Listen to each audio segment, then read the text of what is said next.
Good evening everybody, welcome to the iRacing Esports Network and welcome to the so-called World Centre of Racing, the Daytona International Speedway, for the 9th race meeting of the season in the World GT Championship. It is our final Enduro of the season and we are under the lights and we're looking forward to this 2-hour endurance race. In the commentary box alongside me, Adam Bath, on this pleasant spring evening, at least here in the UK anyway. I'm pretty much sure it's the same down on the track, and I'm pretty sure it's the same over in Norfolk, which is where Sam Fitzpatrick is.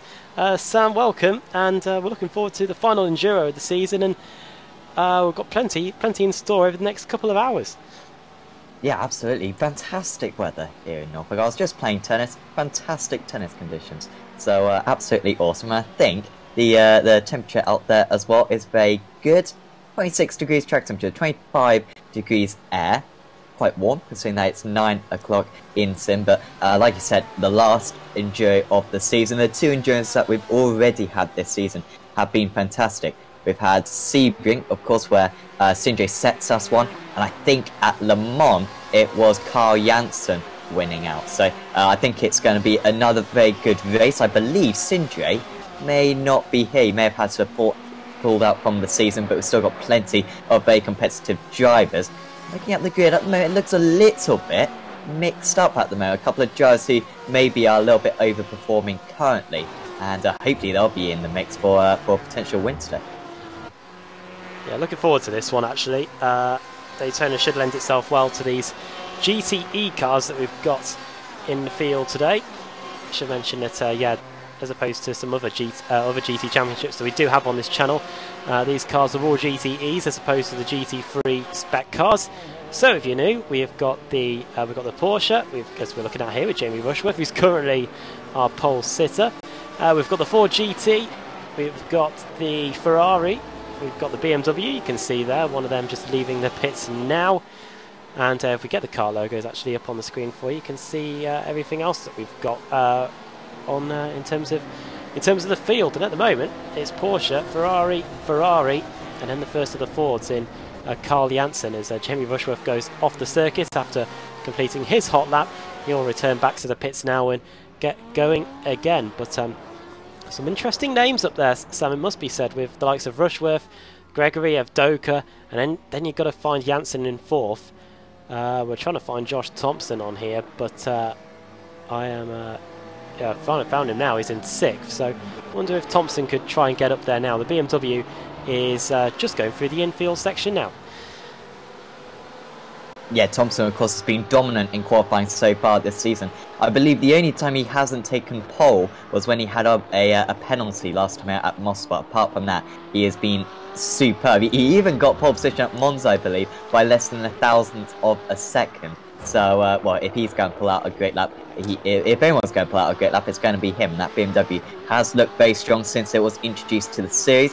Of course, at Daytona 24 Hours this year, anyone who took part will know that it was a bit of a Ferrari fest, very much regarded as the best car around this track. Very good with the top end speed, and also pretty good to the slow speed corners as well, and so they should have a bit of an advantage. But Josh Thompson trying to prevent that at the moment, going into the bus stop chicane. It's so important. It dictates how much speed you carry for pretty much the next 30 seconds of track or so, and you can see that was nice and neat and tidy. Currently 0.3 of a second off pole position, and we've still got about 5 more minutes to go. We usually see Josh probably only set about 2 valid lap times for the entire session, but he does put in those 2 valid lap times, and that's all you need. These drivers will do 6 or 7 attempts in this session, plenty, as he crosses the line, and it is a little bit slow, but looks as though he's going to go for another attempt.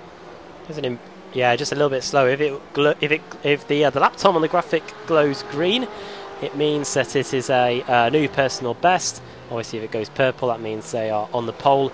If it's just white, as it was there with Josh Thompson, it means they have not improved, and he is pulled off to the side of the circuit. One man who does look like he's in a decent run of form at the moment is Ross McFarlane. He did have a purple sector, but right now, as you can see, he is on an outlap, and the big hitters are getting ready to go again. Jamie Rushworth has just started his hot lap. He's going through the first corner now, and towards the International Horseshoe for the first time. This could be a real opportunity to get an overtake done. This aside, Sam, you're probably looking at maybe the left-hander going back onto the oval, or maybe even, aside from that, the bus stop chicane. But that's a really quick corner as well, so you've really got to time your move well. You've almost got to be almost fully alongside by the time you get there if you want to get a move. And we'll probably see that over the course of the evening. Yeah, expect the drivers to make absolutely sure of the moves. You want to be fully alongside before you make a move into that bus stop or turn one, because as you were saying, there are very quick corners. So it's a bit of an unnecessary risk to go for a risky move round here. Really, the drivers will work together. You want to be in the slips, you want to save fuel. That's going to be the advantage, because to break the toe round this circuit is very difficult to achieve. And with the closest of the field out there currently, the top top 13 separated by less than second, top 14 separated by less than second currently. So it's so close out there, it's just not worth kind of squabbling over positions. So expect there to be a lot of kind of potentially team games and lots of tactics up there. Let's see if Jamie Rushworth can currently improve. He's only 2/100ths faster than Ben Gregory currently.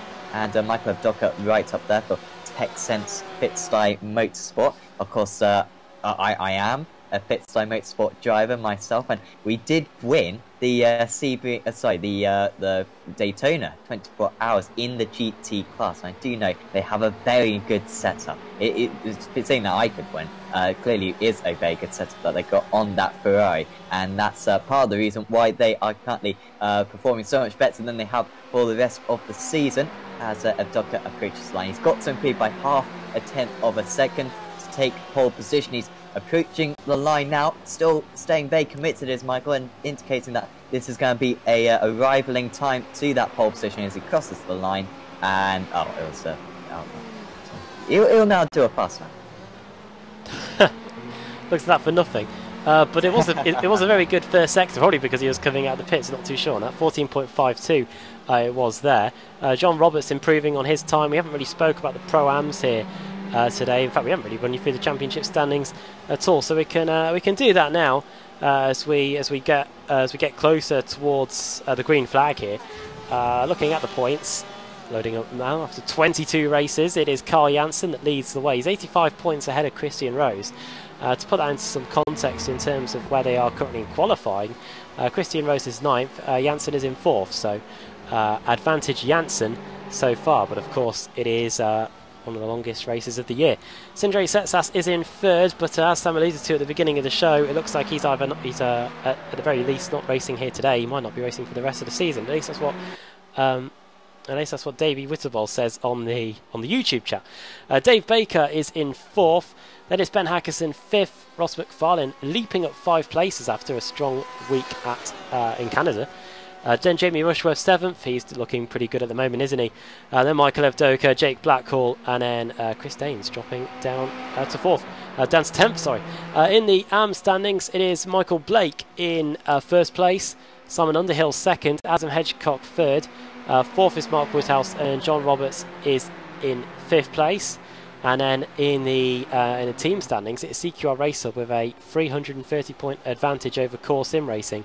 With Sindre Setsas potentially not racing for the rest of the season, you would not expect that gap to close down. Oh, what a goal in the England game. CQR GT in 3rd, then CQR Sim Sports 4th, and CQR Tarkov the top AM team. And interestingly enough, this is a cut and dry thing we can now say. Looking at the point standings anyway, Sam, it finally looks like that Jason Dilworth has finally been moved over to the pro rather than the AM. So I'm glad I think we finally got that saga ended really. Oh, thank God! That was driving us mad. For about 5 rounds, we have been misquoting that, or have we? We don't know. Didn't know if he was a pro or not. He is now a pro driver. I think he was an AM driver initially, but then was kind of too good, and so got promoted. That's why you need to put some sandbags in the car, and maybe he would have kept that position, but seemingly not, as the checkered flag has come out for the drivers. Indeed, yeah, we've got a few circulating. still. We've got Ben Hackerson here. I've just realised that while I was looking at those points, I completely dropped it with the direction. Here is Ben Hackerson coming through NASCAR Turn 3. He's doing well in terms of the championship if you were listening earlier. And the bright red fours with the lights on the back, always find that so cool on these GTE cars. The Radicals Online Simmortal, he hasn't got too much help in terms of a slipstream, and it doesn't look like he's going to improve at all either. But that thing said, he does go green through the final sector. Will that vault him up the positions at all? He stays 12th with a 41.5. John Roberts then, our last man to cross the line. Here he is, the Porsche driving for Boosted with Savage Gaming. He's got a green penultimate sector. He's got a green final sector too. Ooh. And it moves him up 2 places, 34th up to 32nd, 42 4 for him. Yep. So well done there. Also in the iRacing session, Jason Dilworth is an AM driver. So I'm going to get confused at least. Feels like Adam's going to be okay today, but I'm still going to be misquoting this. But yeah, pretty much completed qualifying now, and yeah, looks closer. Now, of course, you got to kind of put an asterisk, I think, next to Carl Janssen because he is consistently this season. I don't know if it's underperformed in qualifying or overperformed in the race, but he's always starting 5th or 6th on the grid, and then turns out to be the fastest driver out there. So I think from 5th position on the grid, I think he's going to be the favourite still for this one, especially considering that he came 2nd at Sebring and 1st at Le Mans. But many competitive drivers around him, and this is going to be a race of racecraft, undoubtedly, not necessarily out-and-out pace. Yeah, if you're new to the World GT Championship, pretty much every race meeting but 1 or 2, the format is 3 20-minute sprint races, which is pretty unique to these sort of cars. But every so often, like we are tonight, we decide to go the other way and do 1 race, 2 hours in length, a couple of pit stops, a few points bonuses as well, which we will bring you over the course of the evening. Basically, you get a race worth of points. About a third of the way through the race and so on, and then the points at the end of the race when the checker flag falls are almost double what they are if you would win a standard race here. So plenty for the drivers to race for over the course of the evening. Down to the grid then. As you can see from the track map, they are lining up on the back straight just before the bus stop chicane, and let's get the starting lineup up for you now. Here we go. It is Ross McFarlane starting on the pole. With Jamie Rushworth in 2nd, as we can see there. Ross McFarlane just pipping Rushworth to the pole. McFarlane doing pretty well there. Ben Gregory in 3rd, then Michael Evdoka 4th. Carl Janssen in 5th with Josh Thompson in 6th. A very tasty row 3 there. Then Jake Blackhall 7th, Richard Warmingham 8th. First of the Pro-Ams, if you're new to the series as well, Pro-Am drivers are in red. Christian Rose in 10th, then Dave Baker 11th. Ben Hackerson in 12th. 13th place for Ben Palmer, then it's Daniel McCauley, Car 007 in 15th in Andy Scheel, and then Mike Gray, Chris Wood, Steve Lavalley, Matt Bunn there in 19th, and Paul Smith. And we've certainly got a stream going of this. He's in 20th. 21st is Adam Hedgecock, then Michael Blake, the Pro-Am points leader. Then it's Jeroen Kaiser, Jason Rowe, Mark Woodhouse, Steve Burke. Then the 10 years of CQR car driven by Michael Hall. Robert Lundgren in 28th place. 29th is Lars van Rijn. Then Paul Gosling in 30th. Lee Deemer, the Welshman, in 31st. Then John Roberts in 32nd. Tom Jacobs 33rd. Dan Kraft 34th. The Belgian Ronald Moons in 35th. David White in 36th. And then towards the back of the grid it's Lee Woodburn, Chris Daines, Jason Dilworth, and then Rusty Laidler in 40th. And just a quick update, it looks like Ronald Moons, the Belgian, in car 69, there you can see him there. He was meant to be starting in 35th. It looks like if he's going to get going at all, he's going to be starting from the pit lane. So that is the state of play as the Ferrari and the Porsche go out onto the banking before we get going here. And Sam, you mentioned the Ferrari could be good around here, and looking just there as the cars go around the banking there, just in the shot, you've got 3 Ferraris within the top 5 positions, so they're looking pretty ominous here, but I'm intrigued to see what the Porsche and the BMW can do. Yeah, absolutely. The BOP is pretty good for this series. I think it's going to be very close. The Porsche also has had a bit of a boost recently with the new balance of performance, so expect that car to be fast. So it should be fantastic, and do not count any one of these drivers. Josh Thompson starting down in 6th place. What can he do? Could certainly be a dark horse.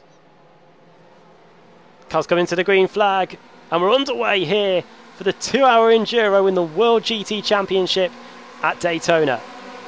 Good start by Ross McFarlane. Jamie Rushworth remains in 2nd place, but Ben Gregory, he's going to go right up the inside into turn 1 here.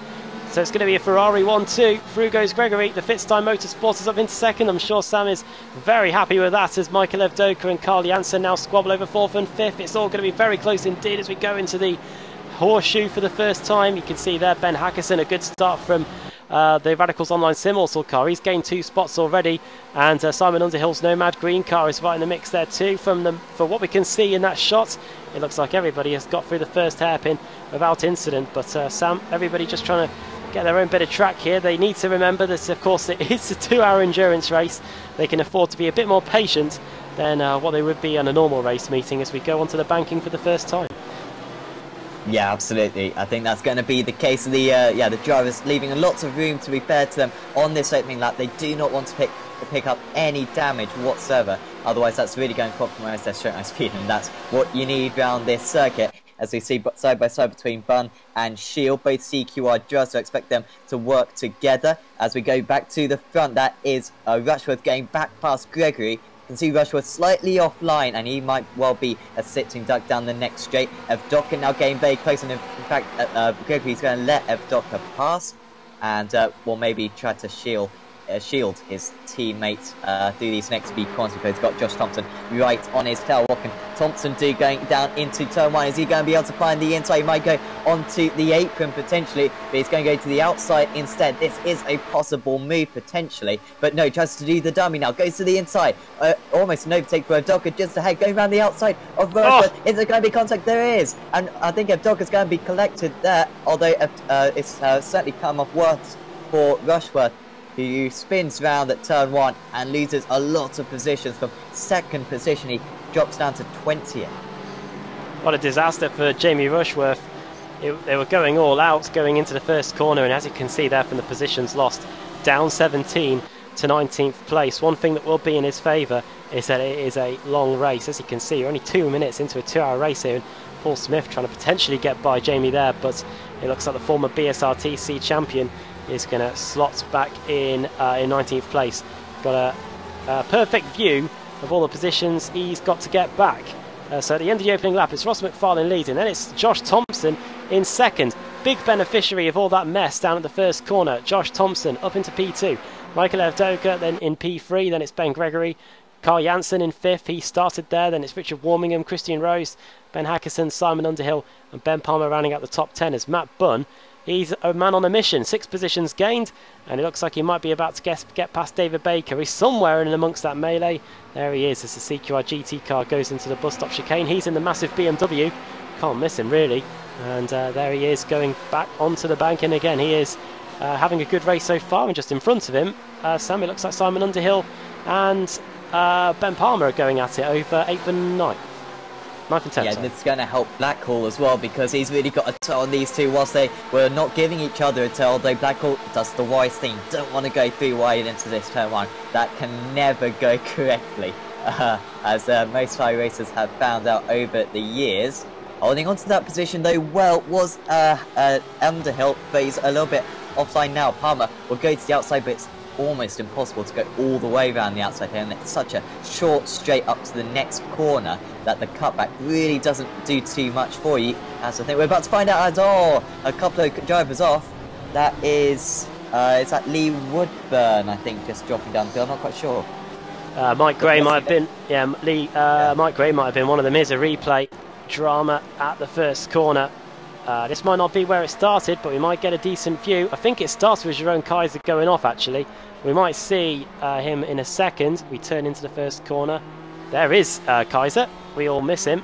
Oh, and there's all kicks off already. So we'll try and find it again. It might be, actually, it might be even Adam Hedgecock. Here we go. plenty of time to look at this because it is a very long race. Here we go. There's Kaiser spinning. He avoids him well, but then gets clattered into by a Simmortal. And, oh dear, CQR car trying to like really barge his way through there. Poor Adam Hedgecock, that's his race over and done with. Chris Wood involved, Mike Gray, Woodhouse, Gosling, McCauley also parked up potentially. Here's how he got involved. CQR Sim Sports. His incident might be a little bit further along actually. Let's see what happens here. He's got a car behind him. Oh, not sure whether that was a locking of the brakes or whether that was contact from the side. Either way, McCauley gets going again. Not too much damage, but a lot of drama unfolding in the midfield as we go back to life. And Ben Palmer and Underhill, they are picking up right where they left off. They are still nose to tail over 9th and 10th. Yeah, superb battle there. They are losing quite a bit of time though, and that's why, well, sorry, Palmer has now got ahead of Underhill, so now he can try to close that 1.5 second gap, because pretty much the top 8, sorry, are all in a group. Rosman Fan's got a little bit of a lead out in front, but that lead is coming down quite rapidly. So yeah, just expect those top drivers to really stay close. And now Fan's got to try to bridge that gap. He's got 1.6 seconds to catch, and this is such a painful situation to be in because the car ahead of you is gaining about 0.3 of a second a lap just from the slipstream from the cars that they're following. Meanwhile, Palmer has to push like absolute mad just to close that gap as much as possible. He might stand a chance to... Oh, and off goes the XBR driver of Mike Gray, and he's dropped right down the field. I think he was benefiting from those incidents, actually, Gray, and he's lost it again. Yeah, that was down at the International Horseshoe. Not what he would have wanted, but looks like the car wasn't too damaged in that situation. Lead update for you. It remains just under a second between Ross McFarlane and Josh Thompson. In terms of the AM category, as somebody's dropping down the order. Oh dear, look at this. This is a great battle. Oh dear, there's a CQR car off, and that is Dan Kraft. He's in that tyre barrier. That was where Andreas Katz famously got berries in the BSRTC finale of 2015. This time, though, Daniel Kraft is able to get going again. But this time he's dropped down to 35th. Not what he would have wanted, because he's only lost 2 places from where he started. Therefore, he must have gained quite a lot of places in the early going as Daniel McCauley comes into the pits. Potentially some damage that needs repairing. Surely too early for a rolling of the dice in terms of fuel strategy. But we'll have to wait and see on that one as the Porsche trundles down the pits. Yeah, I think so. The drivers are going to have to make at least 2 pit stops as we see some close battling between Gregory and Janssen. I imagine Gregory is quite keen on trying to fend off kind of his teammate Mark Lodock, and also kind of driver that they kind of work with. I know Evdoka and Gregory, Ross McFarlane as well in the lead. I think they're all running quite similar setups and working probably as a team. And I imagine Gregory is currently the Gandalf of the situation, telling Janssen that he shall not pass, and trying to protect that 4th position for as long as possible. Richard Warmium, the top XVR driver, has dropped off actually, so he's now 1.2 seconds behind. Had a little bit of an underwhelming lap that last time by. So he will try to bridge that gap, and then it's Rose and Hackerson and co. It's difficult to call which way this is going to go, because remember, if they can save a bit of fuel behind one another, that's also going to help them out a lot, as Janssen gets really close now. Got a big overspeed. I don't think Gregory's got any damage. It's just the slipstream effect is so strong around this circuit, as we see Evdoka just ahead as well. And has Evdoka got maybe like a slowdown? I'm not quite sure, but here comes Janssen round the outside of Gregory, and Gregory's not going to be able to fend off that one. He'll try to follow the forward driver as much as possible, and yeah, Evdoka had a slowdown then, and that's crucially lost him about a second in comparison to Thompson and McFarlane. Good battle there, and great on-board view with the Ferrari going through the bus stop chicane, and now Janssen trying to close down Evdoka. Gregory keeping an eye. Problem with Paul Smith, never seems to go well on the ovals for him. He loves Bathurst, but remember Motegi a couple of years ago, it didn't go well. Let's see what happened to the Small Time Racing Yorkshireman here. Oh, not too sure whether he was put off by the smoke of the Porsche in front of him. But either way, he gets a fantastic view of where he's just been as the rear-wheel drive Porsche spins around. and he's going to have to get going again. This time he's in 33rd place, 13 positions lower than where he started. So, Paul, plenty of time for you to get back to where you once were, as we rejoin this Ford-Ferrari sandwich going on here. First in the shot is Michael Evdoka, Fitzdie Motorsport. Then it's Carl Janssen in the Ford in 4th. And then it's the other Fitzdie Motorsports car in 5th with Ben Gregory. And let's see if Gregory can get it back this time. Sam, this was where he got done by the Ford. The Ford will be picking up a nice tow from his teammate though. Let's see if the Ferrari can use the straight line speed that we know it's got underneath the bonnet. That being said though, Janssen, he's really closing in on Evdoka now. Yeah, seemingly so. They're going to be almost neck and neck all the way down. Gregory might try to box Janssen in here, but to be fair, Carl is a really responsible driver.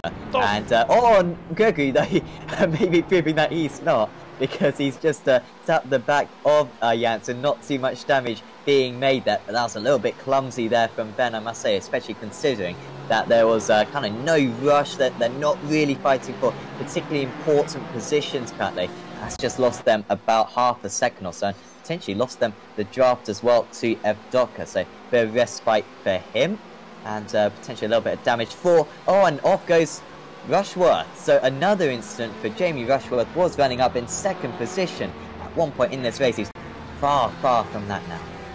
Something's happened a bit further back, I think. Off goes a couple of cars actually. It's Lee Diemer being one of them. Let's see what happens here. We'll have a look at what happened to Rushworth in a second too. There's CQR cars all sorts of all over the place in the foreground of the shot. That will almost certainly be Michael Hall, I think. 112. Oh, dear me. Well, punted. We haven't really used the boosted pun for a while, but I think we can bring it out of retirement for that. Lee Diemer literally lifting poor Robert Lundgren, I think it might have been, off the circuit. Actually, I think we might have another look at that. Actually, we've got plenty of time. Here we go. We can see the CQR 112 car all over the place. Now, bang!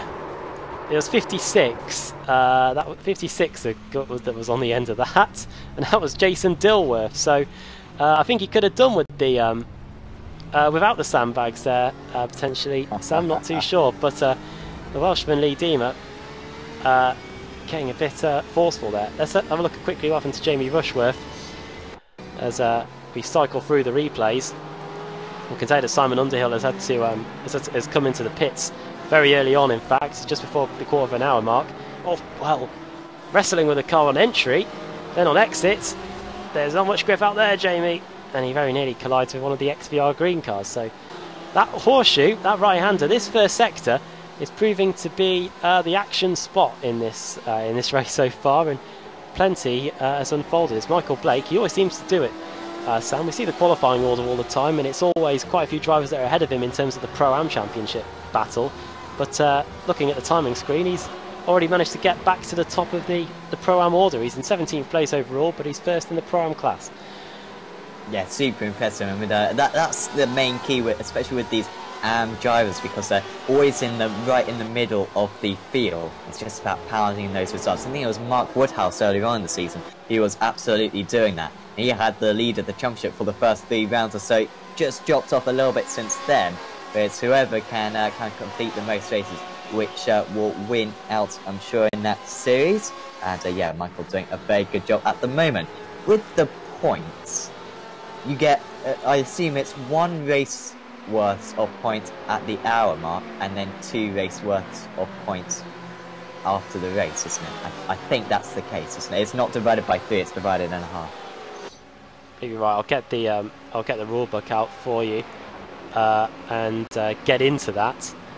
But I say that no, the website has crashed on me. Lap 9, 13 minutes gone. Then Ross McFarlane. The gap is starting to come down. The gap has halved since we last checked in on it. Question is on the YouTube channel, what happened to Simon Underhill? Let's have a look, shall we? He has crashed and he has come back to the pits, the Nomad's green car. Here we go, going through the bus stop chicane, everything going well here. Oh wow, oh dear, and that's hard impact with the safer barrier. Fortunately not as heavy as if he had hit the concrete wall. Obviously, this track was scanned in 2011. If you fast forward to 2019, every single part of this Daytona circuit is covered with safer barrier, but Simon Underhill, that is not what he would have wanted, and it looks like, Sam, it may have been a meatball flag for him, which has resulted in him coming into the pits. He'll be very happy that he's got a fast repair in this, because he is already back out on the circuit since we've been looking at this replay.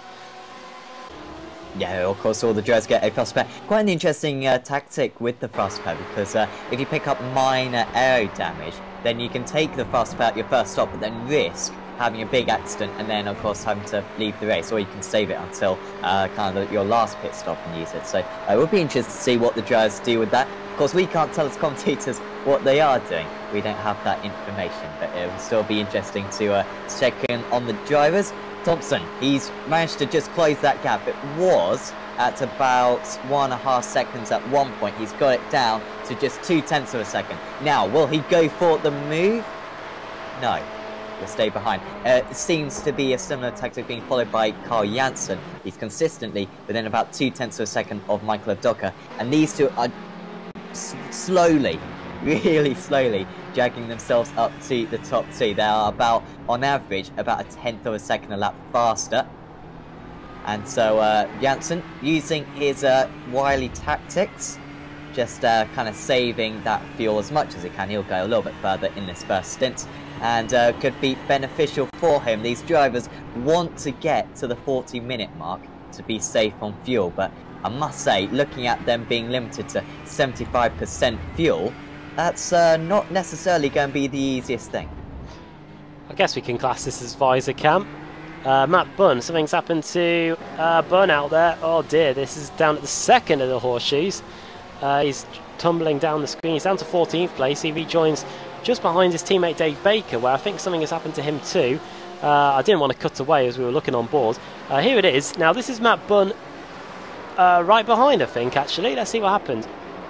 Oh, nothing to do with him.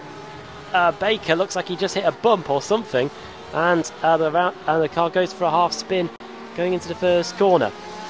This driver's going to be worried every single time they go into that first corner now, trying to brake, trying to steer the car to the left, trying to make sure that the brakes don't get locked up. Otherwise, you could be doing what quite a few of the drivers have done here, as Baker goes through the bus stop chicane, and out from behind the pit buildings come Michael Avdoka and Carl Janssen again, as these two continue their fight over second and third, as a whole load of fans start to materialise in front of me as we go into the first corner. Very close between Laidler and Danes, I believe. They are pretty much neck and neck going down the straight currently. Oh, and Gray's had a big accident, so that's by the bus stop then. So we've had a few drivers. That's also car number 5, the Lizard Motorsport driver of Tom Jacobs. Tom Jacobs, okay. And he's buried in the tyre barrier, Mike Gray. That's nothing he can do about that. Oh dear, that's him jumping to the pits. Let's see if we can actually find a moment where he actually crashed. Here we go. This is going to be a bit of a big one. Let's see what happened here then. So he's bearing down on the Porsche. Go past the Porsche. Oh well, dear me! Off they fly into the tyre barrier. Not too sure what to say in terms of apportioning blame on that. Both drivers gave each other space, but there was that racing line, and they both went for it in the end. So not too good for them. It looks like that Tom Jacobs has got going, but poor Mike Gray. First of all, he's going to have to wait for him to get towed back, and then he's going to have to worry about getting the fast repair and get it going again. Back to the leaders then. And it is half a second between McFarlane and Thompson. Janssen and Avdoka remaining about a 1/10 of a second. And of course, we saw this in the last Enduro that we had at Bathurst. Many of the drivers there on that occasion, and at Sebring as well. I believe that's where the 2 Enduros were this season. Both thinking about the fuel game and making sure that they can get it home on the least amount of pit stops as possible, as Thompson puts in a new personal best as he continues his pursuit of Ross McFarlane at the front, who has pretty much led every single lap thus far. Yeah, and it could be difficult with the tyres as well in this race, because we found at Sebring it was beneficial for the drivers to change tyres once. At Le Mans they didn't have to change tyres. This circuit is a little bit in the middle of those two. It's of course it's half an oval and half a of a proper circuit, of course. So it could be quite difficult near the end for these drivers. I expect them not to change tyres at any point, but certainly a possibility. As we see, yeah, Wood versus Rushworth. This is the battle for 14th and 15th position. Wood doing a pretty good job for Smile Time Racing at the moment. Rushworth, of course, with all his issues. I say all his issues. He's had 2 issues, both spins, and they both lost him lots of time. He's now 25 seconds off the lead, and you really feel so he should be fighting for the lead. But, well, he'll have to get over that and try to move up the field. Certainly a top 10 still very possible for him. And he's got Dave Baker now 8 seconds up the road. Also got, I think, a battle between Underhill, Van Rijn and Macaulay going on. Those 3 seem to be quite close to one another. That's the battle for the lower echelons of the 20s drivers. And yeah. Here we go. I was just having a look at something then for a second. 20 minutes gone. And yeah, this is a pretty decent scrap. We've got Macaulay, Underhill, Woodburn and Daniel Kraft. Kraft has not been into the pits. Just as old dear, what's happened? Evdoka spun. The moment we turn our attention away from the lead battle, something kicks off. Michael Evdoka goes for a spin. He nearly sends a Ford flying with him as well. That was Hackerson, who has had to quickly regain his composure. Richard Warmingham v Evdoka then going into the first of the hairpins. BMW v Ferrari. Maybe something we'll see in the Formula E Championship in the future, not too sure. We saw it in Formula 1 back in the late noughties.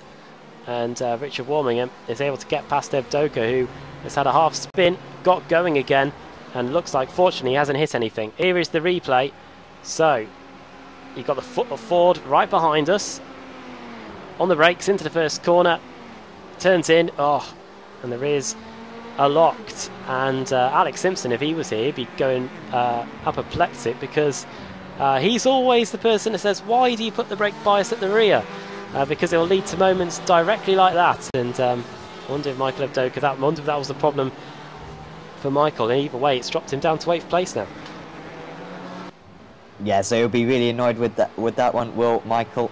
And we've seen so many mistakes like that, just on that verge of the circuit, where all the drivers seem to decelerate. As Matt Bunn has had a connection issue, so not good for him whatsoever. So he's yeah, he had to retire from the race seemingly. Here comes Evdoka though onto the back of this battle then, a pretty epic battle. Hackerson, Rose, Warmingham, Evdoka. I imagine, whilst the 3 guys in front of him have all been trying to save fuel, I think Michael's going to be a little bit frustrated with that mistake, and was probably going to try to go straight through the middle of them. Yeah, ever so close just in front actually between Rose and Warmingham, going into turn 1. And just about staying in position. Evdoka might be able to go for a move at the hairpin, but just having a little bit of a struggling exit there. We'll have to bide his time. And he's now 11 seconds off the race lead. Indeed he is. Yeah, let's just see how the gap is spread. So you can see there, this is the gap from Thompson on back. So we've got a good half a minute covering the top 16 here. And into the second hairpin. On board with Evdoka in 8th. He hasn't got to worry too much about the car behind. Ben Palmer is 1.1 seconds away. But a really nice looking 4-car train. Let's hope we can carry on this after we've got the once we've got the first round of stops out of the way, as we quickly approach the quarter mark of the race in this 2-hour enduro in the World GT Championship. After this we have a week off next week. Of course the hours change too. And then when we come back we're at Barber Motorsports Park in Alabama. And then we end the season penultimate race at Road Atlanta, and then we go to Spa for 3 20-minute sprint races there. Cannot wait for those race meetings, which will be all coming up on the Racing Esports Network. Yeah, it will be a great run to the end of the season. Still, all the championships are very open, and so yeah, should be fascinating, and plenty of duels to settle, I'm sure. As yeah, this battle's getting quite close. Of course, that spin for Evdoka means that Janssen no longer has a slipstream. So Janssen is probably going to struggle on fuel in comparison to Thompson in this first stop. And whilst, of course, McFarlane is still leading the way, and you've got Gregory only 6 seconds off the lead, I would say just the fact that, you know, Thompson and Janssen have got experience in this situation before, and they seem to be the 2 fastest drivers out in circuit. think they are the two favourites, so it's really important how far on fuel either of them can go. And in fact, on that last lap, in fact, Janssen was 1/10 slower than these two drivers. So all of a sudden, losing that slipstream could be quite problematic for the core sim racing driver. Here comes Underhill then, after his issue earlier on, trying to get past Chris Danes. And he makes that one very easily. So up the board driver goes, up into 23rd position. He's next up got Robert Lundgren just in front of him. And that will be 4th position in the AM Championship. Indeed it is. Yeah, we saw where Underhill is in terms of the AM category. He is Michael Blake's direct competition in terms of the AM trophy. So he'll be eager to get some points on the board there, so that he can keep him within reach.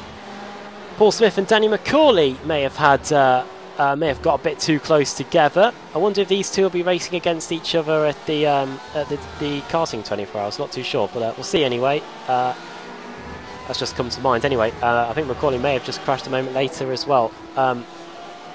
Oh wow, locks the rears off into the tyre barrier, and that's not what he wanted at all. How did Paul Smith get involved in all of this then?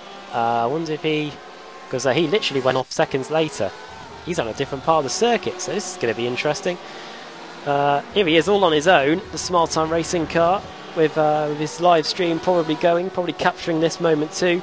Through the right-hander, is he going to put the power down or something go horribly wrong? Runs a bit wide.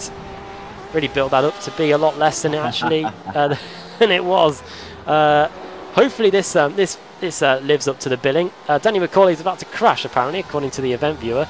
And well, it's another spin. So I wonder if the tyres are really crying enough. Jamie Rushworth, by the way, has just come into the pits. So I wonder if this could be the first of maybe some scheduled stops, as we are now nearly half an hour into the race. Rushworth coming down the pit lane now. He was one of the quickest qualifiers. He started second on the grid, let's not forget. And there he is now, pulling into pit box number 2. And he is going to be getting the necessary fuel and tyre service as he comes down the pit lane. So a couple of moments there as there goes Danny McCauley through into the first corner.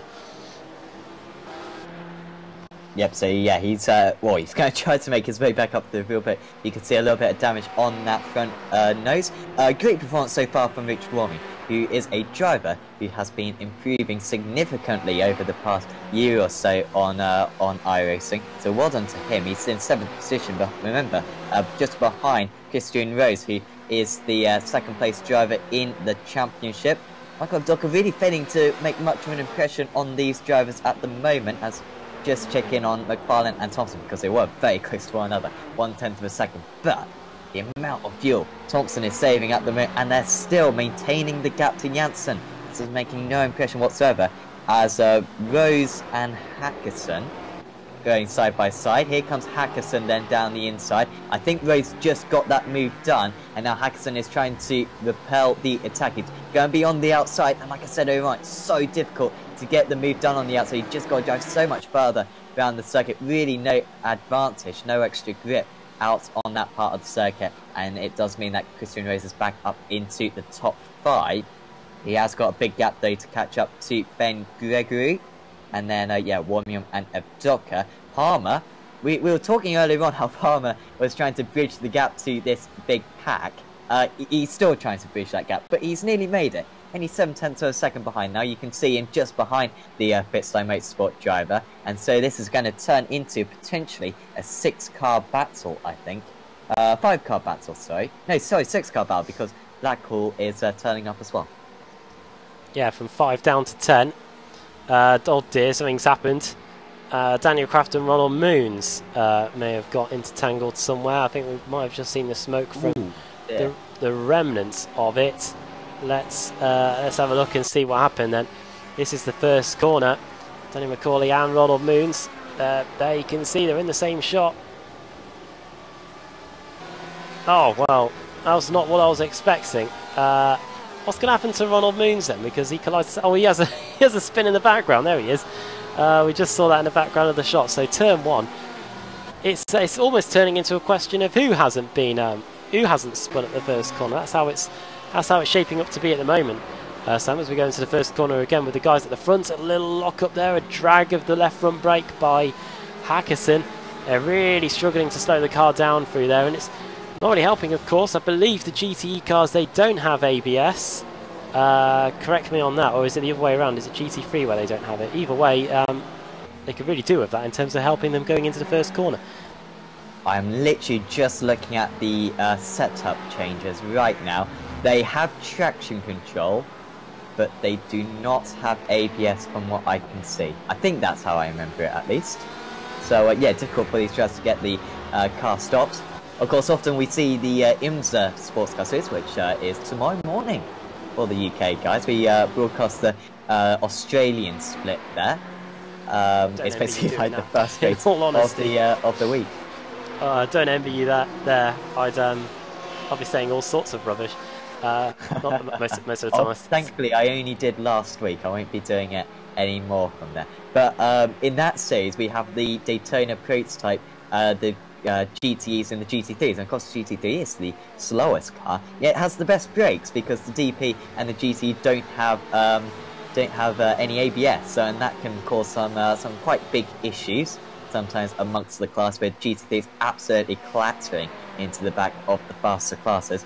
But of course, all one class in this series, so not too much of an issue, as we're going to see a move this time. Haxton very easily keeping up with these guys. This is why overtaking is pointless around this circuit. The fact that once you get behind someone, you can just follow them in your draft and you're saving a lot of fuel. So it kind of shows... Oh, and Evdoka's going to go for a surprise move. That's a nice move there from Michael Evdoka.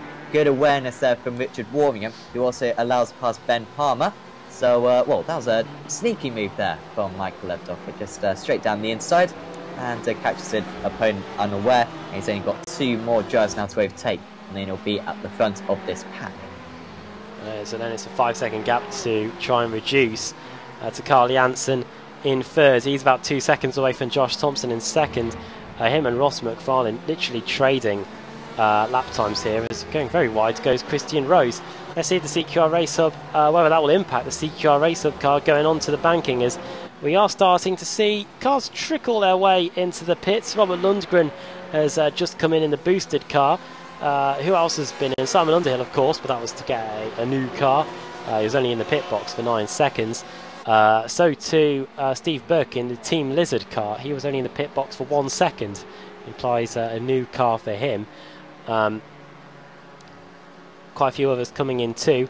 Cars that are lapped down as things stand. Ronald Moons, Adam Hedgecock, David White, Matt Bunn, Sam alluded to earlier, had a connection issue or something of the sort. Rusty Laidler in the CQR Tarkov car didn't really last long at all. He's out. And Mike Gray as well. We saw the big accident he had in the tyre barrier at the bus stop chicane. As back onto the front straight they go. The Porsche is providing a fantastic slipstream to the Ford. Will it allow Christian Rose to get past by Ben Hackerson? They're somewhere in that shot. There they are. Here is... Oh no! Well, he hits the tyre barrier, Christian Rose. Will that have done any damage? If it has, he's got to do the lap, one of the longest laps on the calendar to get it replaced. And I think it is broken. He's trying to reverse it. He's in the pit lane exit, let's not forget. He is doing the world's largest 3-point turn. The driving instructor sat next to him. He's going to be marking him down for that.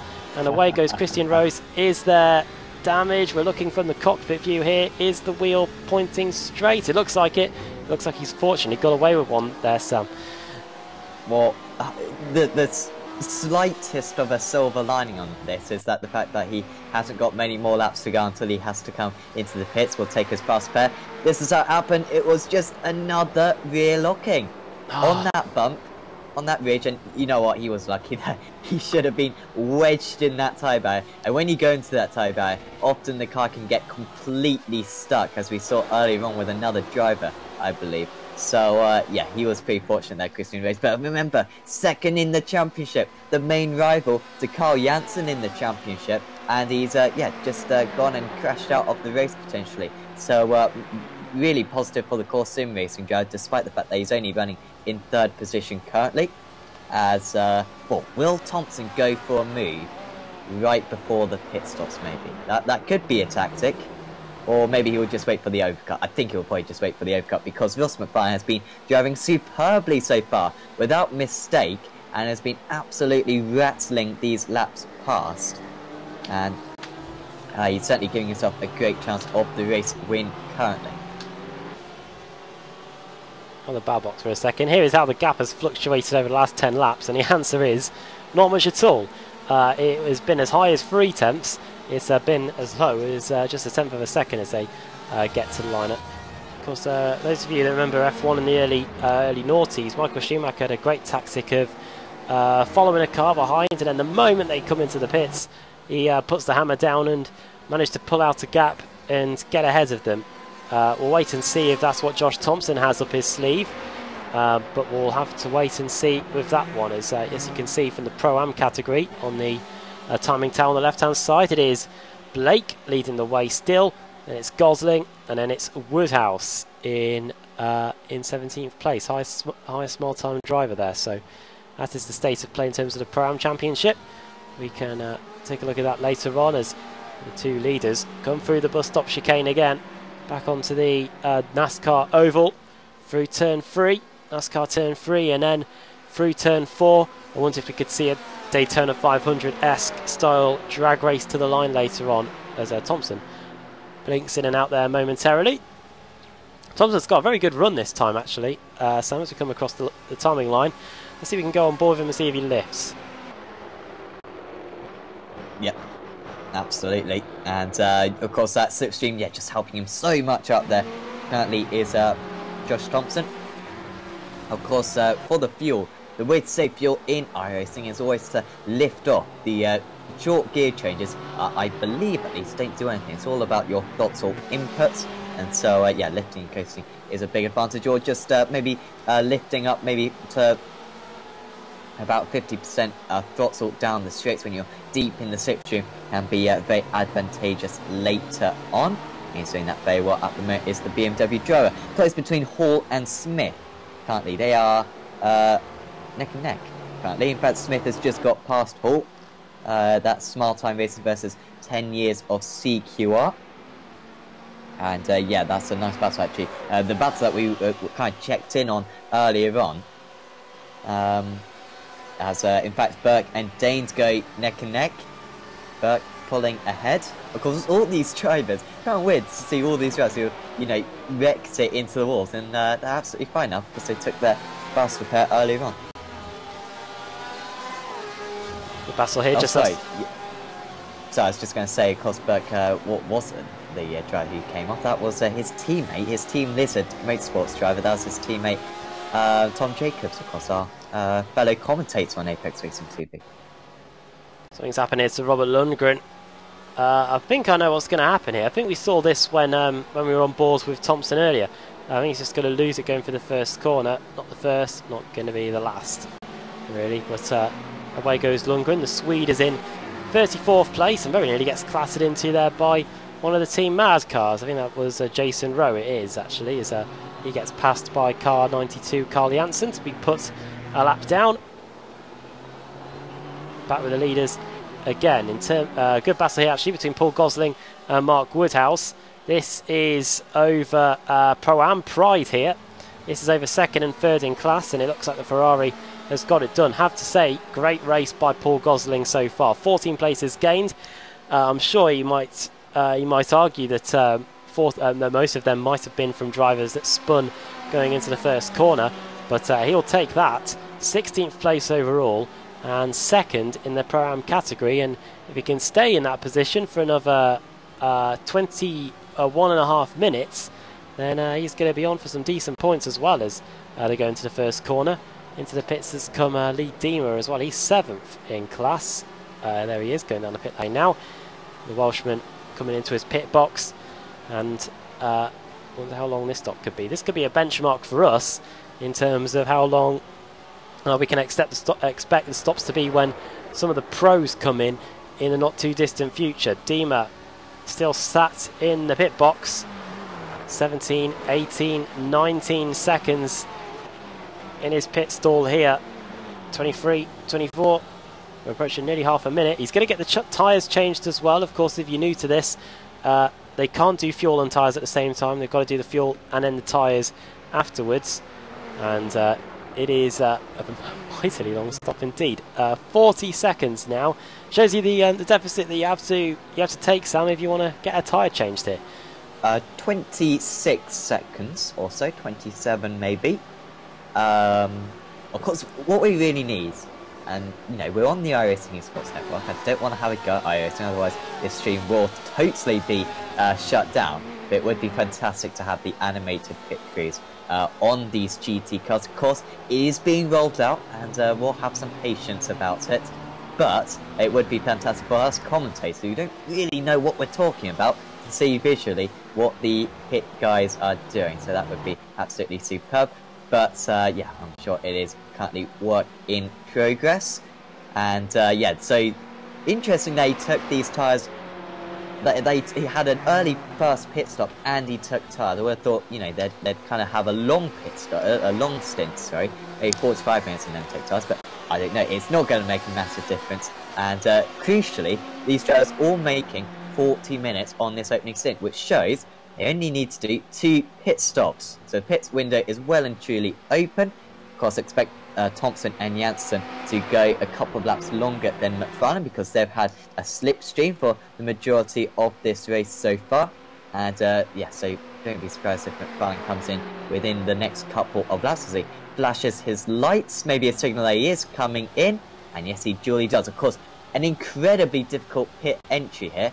He's absolutely nailed that one though, Ross McFarlane. Also, you're trundling down the pit lane at a very high speed, higher than you usually do on the road circuits. And that means actually just stopping for your pit stop can be surprisingly difficult unless you practice it quite a bit. Because you're going at about 80 kilometers an hour, of course, come to a stop.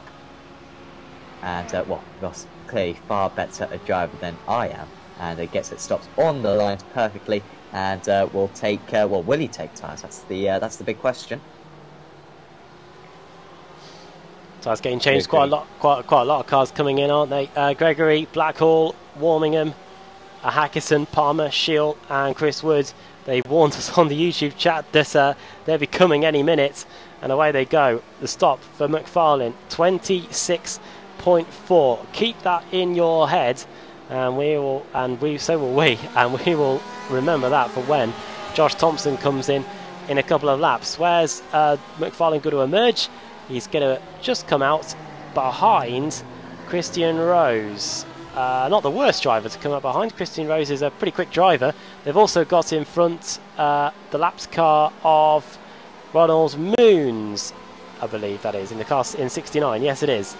So first of all, going to have to get by him, and Christian Rose duly gets out of the way of Ross McFarlane. I wonder if he will too. There's a few more cars coming to the pits. Michael Blake, Mark Woodhouse, Paul Gosling, Chris Daines, Lars Van Rooyen, Tom Jacobs, all coming down the pit lane now. You can see whereabouts they are on the track map. Is Josh Thompson coming into the pits? He is. Look out for Ross McFarlane on the track map then. He is in P6. You can just see him there. He's coming through NASCAR turn 2 onto the back straight. Wouldn't be surprised if maybe Thompson takes a slightly less amount of fuel at this pit stop just to make sure that he has that track position. He could well be ahead, but of course, like you said earlier on, I forgot that number actually, wasn't it? Was it 27.1? 26.4 the pit stop. 26.4, completely different, but roughly in the same ballpark. And yeah, so who is going to be ahead? Janssen got the gap down to about 1.5 seconds. Well, either them, you know, change tyres potentially. Thompson, 22, 23, 24, 25, so it's not going to take less fuel. 26.6. Well, this is going to be close. Janssen, 26.2, is still behind. There is McFarlane. And this is going to be ever so close. Here comes Thompson out of the pit lane, and McFarlane should just about be ahead. He'll have the inside line crucially. Absolutely awesome shot as McFarlane goes down the inside, and he'll take back the race lead. Now, can Janssen get involved in this one? No, he can't quite. And, you know, whilst that was very dramatic, it doesn't necessarily matter too much because, of course, now Thompson will just stay in the slipstream of McFarlane once again. But I'm pretty sure McFarlane, seeing that he's probably the slowest out of these 3 drivers, will quite like to be in the lead. It just gives him that little bit of protection that he's not under pressure from potentially dropping back from these guys. He can control the pace. Quite a lot of AM drivers coming in on this lap too. Ovdoka, Burke, Paul Smith, John Roberts, Lee Woodburn, all coming in. This is going to help Michael Blake. That isn't Michael Blake. This is Michael Blake coming into the first corner. Looks like he is going to be second in the Pro-Am category because Simon Underhill is doing very well. But of course, he's yet to come in, Underhill, technically. He came in earlier, got a new car, but he's yet to come in to make his fuel and potentially tyre change. But this has really come alive in terms of the battle for the lead. A couple of, before these two came in, Carl Janssen was a good second or so, or maybe even two, away from them. Now he's right in with a shout, and we couldn't have asked for anything more. We've got Ferrari, we've got BMW, and we've got Ford, all fighting out for the win here. Driving for 3 different teams as well. Ross McFarlane driving for his team. We've got Josh Thompson driving for CQR Race Hub, and then Core Sim Racing with Carl Janssen. It's going to be a fantastic duel to the flag. We've got a Scotsman, we've got a Manxman, and we've got a Swede as well. So got pretty much all of Northern Europe, technically, maybe class Britain as Northern, not too sure, covered. I'm sure there's probably loads of you out there that will disagree. I didn't get a GCSE in geography. I don't know why I'm rambling. Well, I got a B. There you go. I don't know if I can provide any wisdom. I'd say, well, the weather, like we were saying earlier on, very nice in the country. So probably maybe not Northern Europe, certainly not Southern either. So it's in the middle, isn't it? Of course, sorry to go off topic, but one of the big questions, of course, in life that many philosophers have always contemplated: what is North England? What is South England? Because wow. Is it just population-wise? It's just above London. That means that I'm in the north of England, which obviously isn't the case, and it's incredibly difficult to define a line. So yeah, I don't know what are you, Northern England or Southern England, Adam? Well, the train company I have is Northern Rail, so if that's anything, if we class that on that, what's yours? Is yours Southeastern or something? East or Anglian Railway or something like that? Yes, yeah. There you go. Yeah. I've just forgotten the name of our Greater Anglia. There you go. Best chain company. Well, this is the last bit. We'll go off topic. I'm sure this will cause much debate on the chat. Some of the people I lived with during the time doing my degree, they believed that there was no such thing as the Midlands. They just said you either north or you're south, which caused me to get irate. I come from the Midlands. I live in Manchester now, but there you go. Geography can cause much debate, as it is at the moment, with a certain leaving of Europe, as it were. We're going into that territory, are we? When we've got several Europeans probably watching. Well, that's it. I'm sure they've got their own opinions on it. Lap 28, 48 minutes gone here. This race will probably, or there's probably a Brexit thing in there somewhere, but I'll leave you to make your minds up on that. Ross McFarlane leads. Josh Thompson is in second. Credit to Michael Evdoka. We're looking at him here. He's in 18th place after one of the longest pit stops of the race so far. We didn't really cover this. 1 minute and 4 seconds for Michael Evdoka. Now, judging that he's got a purple sector 2, Sam, tyres? Yes, and maybe a penalty to boot as well. So, yeah, not great for, so yeah, for I've got a penalty, so I'm just going to take the tyres anyway, and it might help me out in the long run, I'm assuming here. But yeah, Michael Evdoka, after all of this, is now in 18th place.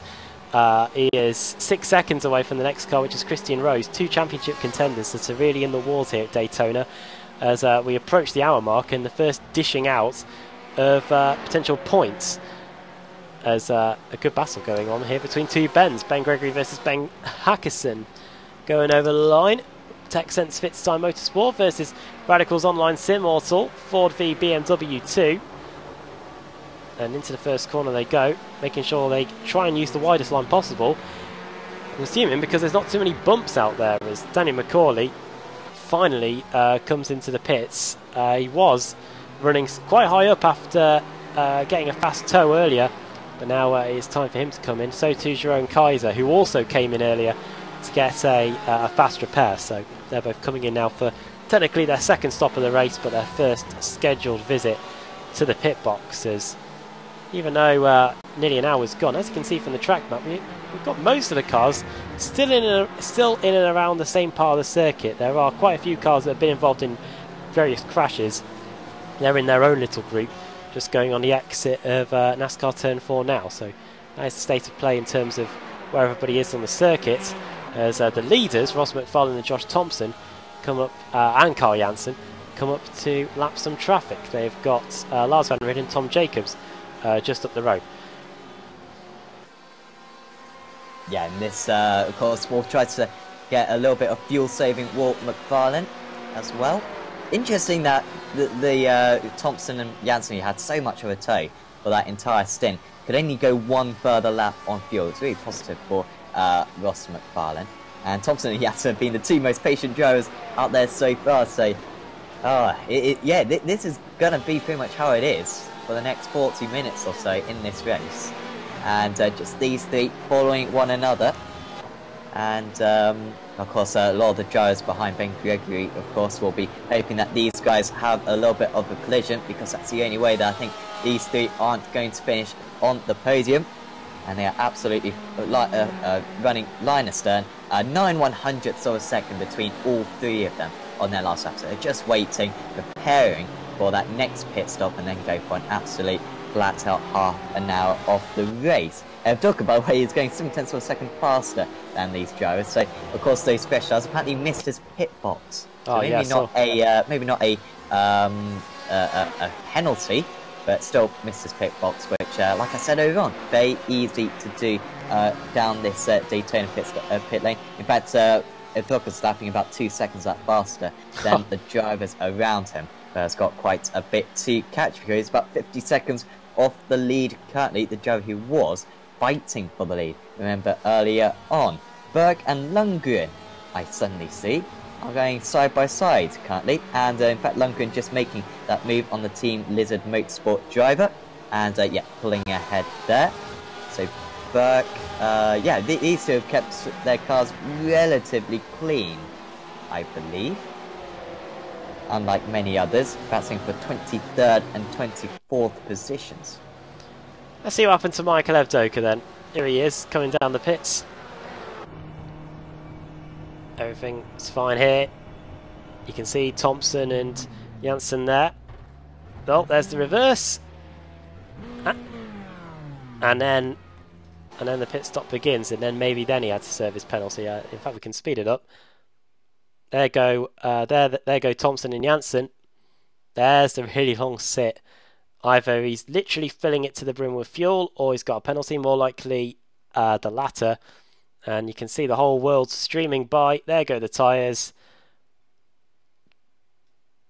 Down off the jacks. That fan is very focused on him from what we're looking at. And away he goes. So that's what happened to Michael Evdoka. He's in 16th place now. Over the line he goes. Let's see what lap time he does actually. 42.2. Not as quick as the 41.4 that he did earlier. But it is right up there with still what Ross McFarlane and Josh Thompson are doing at the front, as Simon Underhill and Jake Blackhall here battle over 10th and 11th. Two drivers literally racing on opposite sides of the world, and opposite time zones as well. It's about... In Jake Blackhall's area of the world, in Down Under, it's probably about coming up to... It's just finished breakfast time. Here it's approaching late evening here, so Underhill and Blackhall trying to scrap over 10th and 11th. They've got Steve Lavalley just behind them too, who's gained 6 spots since the start. A good race for him so far. Yeah, good battling amongst these drivers. And yeah, so yeah, we've got the... Baker, Shield, Blackhall and Underhill all in a pack, and Lavalley as well. And then of course 9.5 seconds back to Chris Wood, and yeah, of course Jamie Rushworth trying to close that gap along with Christian Rose. So Christian Rose then must have taken tyres. Sure, if we had already seen that, as down the inside goes Underhill. He's going to go onto the apron and back into the pits. Unusual. He pitted earlier on, did he? Yeah, he crashed, didn't he, Simon Underhill? I think. So he's off kilter with everyone else. So he has to make this will bring him back on par, I guess, in terms of the pit stops. One more pit stop to go after this one, but this is going to send him tumbling down the field.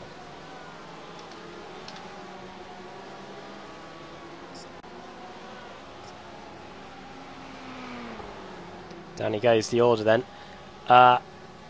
Good battle here between Steve Burke and John Roberts. Look at this. They're using all parts of the famed banks here at Daytona International Speedway, and Burke goes past what could potentially be an ailing John Roberts here. Maybe that's why he's trying to get out of the way. Maybe a slowdown penalty, who knows really. But Roberts down to 24th place. If you look at what that means in terms of the Pro-Am category, Roberts, former king of the mountain in another series around the hills of Bathurst, sits in 7th place in the Pro-Am class. Burke is in front of him, then it's Lundgren, Woodhouse in 4th, then Gosling 3rd, Underhill 2nd, and Michael Blake remains the leader, as he has been on many occasions in the Pro-Am Championship this season. It's why he's leading the points by 20 going into this one, and he may be leading it by a little bit more, as we are 5 minutes away from giving out the points for the first half of the race, and still half of it still to go here. Is a little lock up there by Steve Burke, who's now chasing down Robert Lundgren in the Porsche. He's now got the Team Lizard car to worry about as they go through the left-hander and back onto the banking again. The Swede worrying about the Team Lizard car as he slides and slivers all over the back of him. Don't know if they have lizards in Sweden, but he'll be definitely worried about this Team Lizard Porsche going down the back straight. I wonder if that's the test for Northern Europe and Southern Europe, because I certainly remember holiday in France, there were massive lizards all over the place. So I feel like that's maybe some, I don't know, yeah. But yeah, he will certainly be trying to hold off his rival here. Also trying to move up the field because well, Lundgren is looking a bit of a sitting duck currently as they go side by side. Maybe just having to back out, so this one almost making contact across the start-finish line, and Lundgren's going to be able to hang on. Seemingly very good straight line speed there for the boosted motorsport driver. And Team Lizard driver could not overtake there. And of course Dane's kind of falling into these guys. On that last lap they were 3/10 faster than Chris Dane, so it looks as though that's going to be inevitable, that they're going to catch up to the 900 car. And also lapping a bit faster than Paul Gosling and Mark Woodhouse as well, so this could be quite a nice battle basically.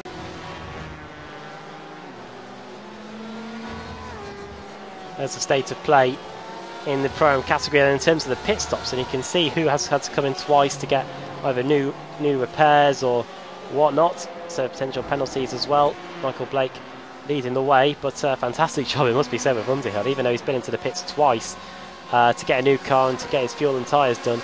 He's still running up there in 2nd place in class. As we check in on the leaders in the overall category in the Pro, it is Ross McFarlane, then it's Josh Thompson still with Carl Janssen in 3rd. 17 seconds behind, it is this guy, Ben Gregory, 4th. Managed to win a BSRTC title with a controller back in the day, back in 2014. He probably picked the right moment, because ever since then the championship has just been increasingly tough.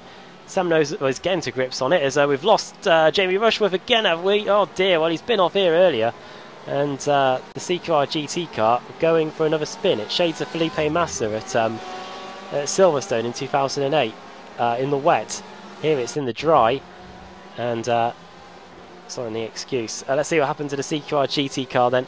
He's got Paul Smith behind, who is a lap down on the former BSRTC champion. A locked front brake going in, almost identical to what happened the last time.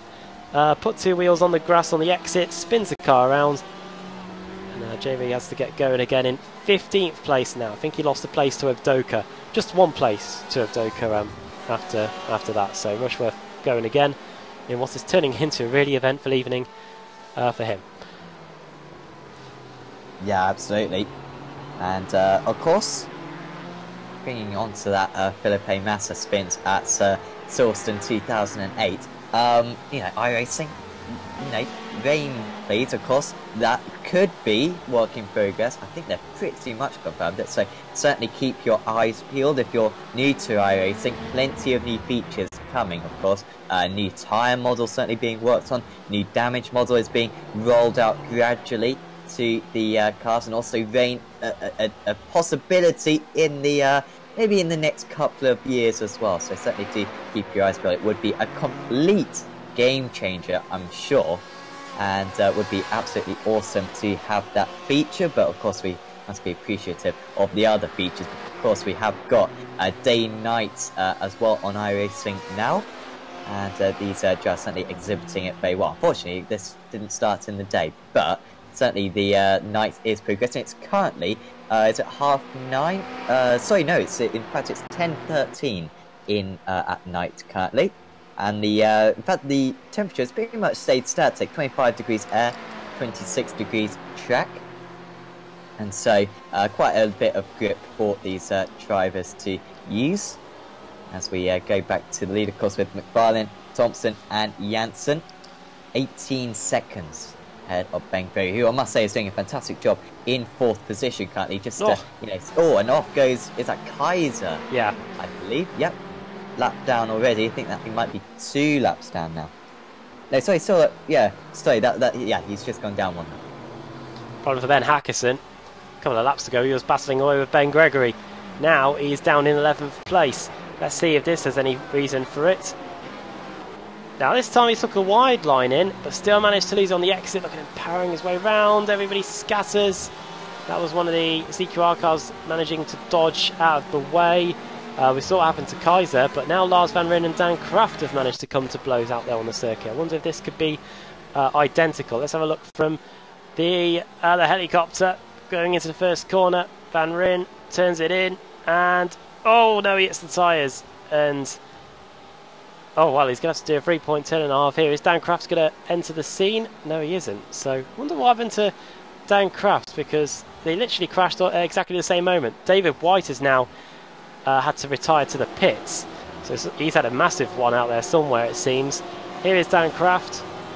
I'm surprised we don't see more cars doing that, actually, putting the power down on the exit, and the BMW just saying no to that. Famed for being one of the most stable cars in the Z4, but the M8's there not having too much fun at all. Here's David White. This is where Mike Gray had to retire from the race because he got buried in the tyres. Is this going to be something similar? No, it isn't. It's the CQR Sim Sports car just pulling to the side of the road and saying, I've had enough, potentially. So, David White back in the pits, and we are back to live as Ross McFarlane and Thompson and Janssen continue their scrap for the lead. 1 second between the 3 of them still. As yeah, Hackerson closing back up then.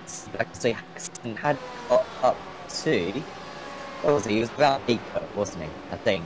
And part of a lot of work to do to get back to these guys for the Radicals Online. The more Radicals Online, they won Daytona last year, I believe, in the season, in controversial fashion, I will add.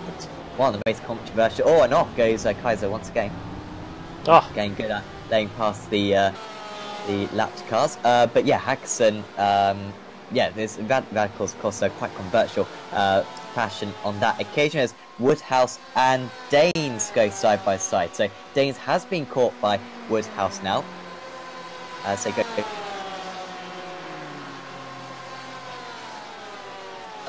And moving ahead. Woodhouse trying to retaliate of that one, save a little bit of fuel, and we'll to go back up into 19th place, perhaps in about half a lap's time.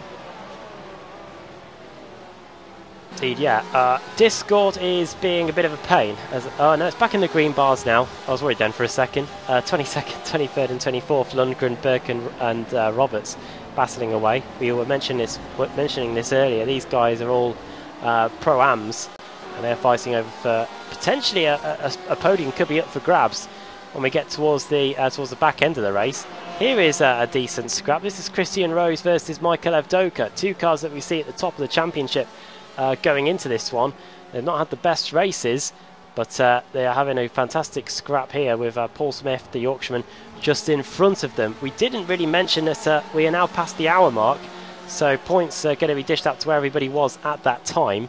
Ross McFarlane was leading, as he has pretty much every single lap apart from when he came in earlier. Josh Thompson in second, and Carl Janssen third, Ben Gregory fourth, Ben Palmer in fifth. So those are the drivers that will be getting some points. Everybody else gets some points added too. And as they come across the line, we've got 55 minutes to go here, and another round of fuel stops to go as Paul Smith gives them a very wide berth going through turn one. Lap times are about half a second or just over half a second away from what they were earlier on. McFarlane and Thompson, their personal best are high 41s. They're currently doing mid 42s here with just over an hour of the race gone, and from what we can gather, just by the 26 second stop length, no tyre changes either. And I wonder if by the end of the race, if they decide not to take tyres, they could be living to regret that, because the infield at Daytona is a bit more abrasive than the smooth oval that they are on now. From what I know, Sam, it is the Daytona scan from 2011, but because it's a NASCAR, officially sanctioned NASCAR game, just trying to work out whether they've aged the tarmac in that time. Because otherwise, if it's the same tarmac as it was in 2011, it's going to be butterly smooth and no tyre wear whatsoever. But if it's up to 29 spec, it could be causing a few bits of tyre wear towards the end of the race.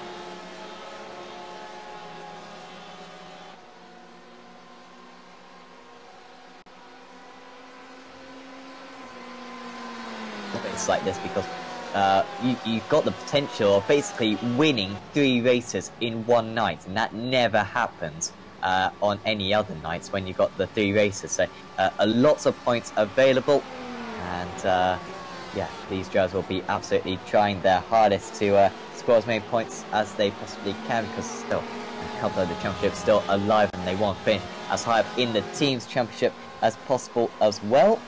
As Rose probably just following Evdoka at the moment as it stands in 13th and 14th. Look at this, 3-car scrap. This is Simon Underhill, Mark Woodhouse and Steve Burke all duking it out going through the start-finish line. Woodhouse is going to decide discretion is the better part of valour there. So it's going to be Steve Burke leading them round. Then it's Simon Underhill in the Nomad green car. He's now dropped down to 4th overall in terms of the Pro-Am race for the win. And then it's Mark Woodhouse. And we've got John Roberts just a little bit behind as well. Fantastic scrap unfolding in the AM class here.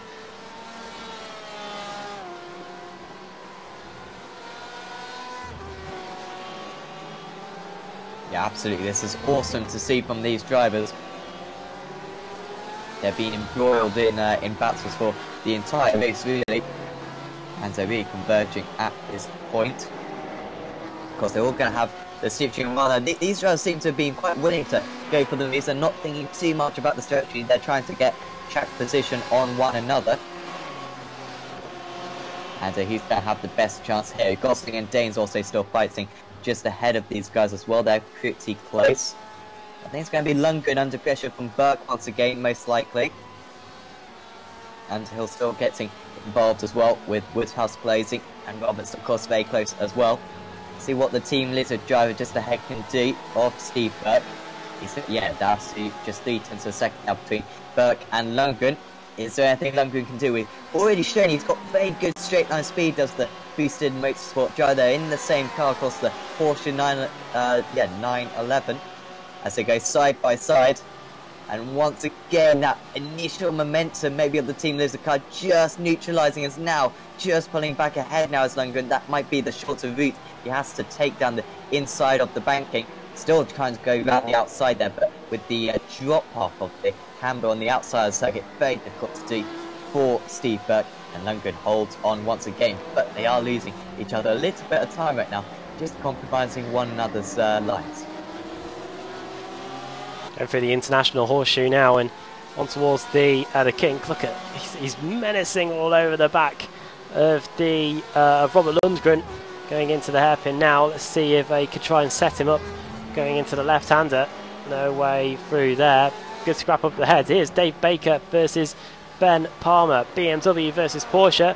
Or should that be Porsche versus BMW? That is Baker up into P5.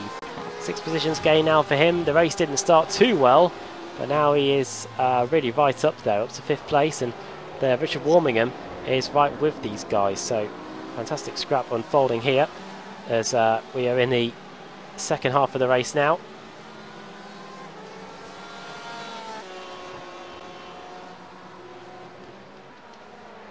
Yeah, the pit stops will be coming in, yeah, about 10 minutes time actually. Pit stop window could open within about 5 minutes potentially, but I expect the drivers to at least push it to about 1 minute 10 into the race, because it seems as though with no slipstream, it seems like the fuel lasts for about 42 minutes. As we just check in on these, they are just waiting. I mean, this is a, I won't even say it's a chess game. A chess arguably is more interesting than this. I don't want to be harsh on these drivers or whatsoever, but they are absolutely maintaining position. There's no interest whatsoever to move ahead of one another. As Carl Jansen, you can see just, or hear him more likely, lifting out of the throttle down the straight. And yeah, they're just waiting. The race, it really isn't starting for these guys so far. This first 1 hour 10, it has just been sparring among these drivers so far. Maybe not even that, just training, really. And now, with probably once the pit stops occur, that will be when the proper race starts, with these drivers trying to break the draft to one another. Hopefully, we'll see these three nose to tail right until the final few laps, as we see a big off for a driver just ahead. It might have been Rushworth again. I think so. Is that 4 spins now?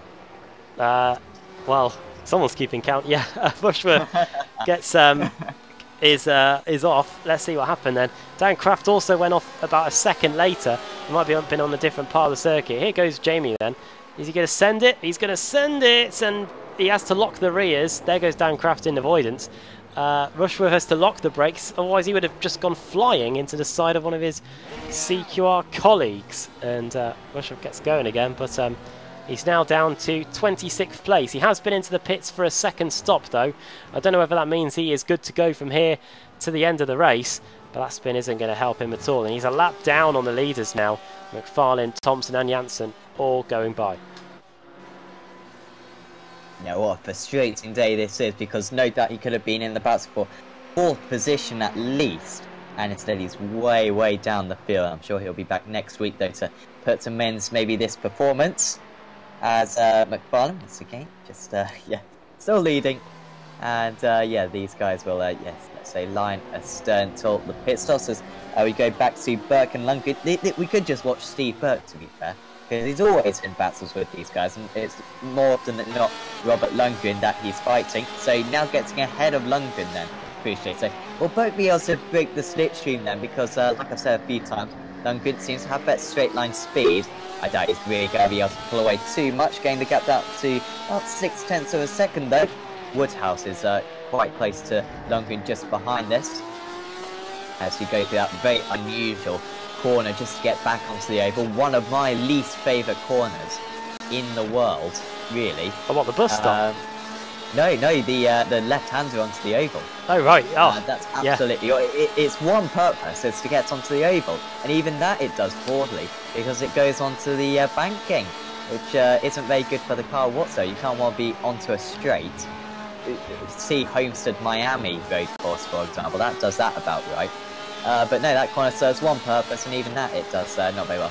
And also, again, no offence to iRacing or anything, but there is a bit of a glitch where you see yellow flags whenever you come around that corner, and that can get very irritating, especially in a 24-hour race. Robert Lundgren, is he going to come into the pits? Yes, he does. So that's really early. Dear me. 46 minutes he's going to try to go. I don't know if he's like thinking, well, I'm bound to get a slipstream or something because me and Steve Burke will inevitably find each other on the same piece of circuit again. But this is a long way to go for Robert Lundgren to get to the end of the race.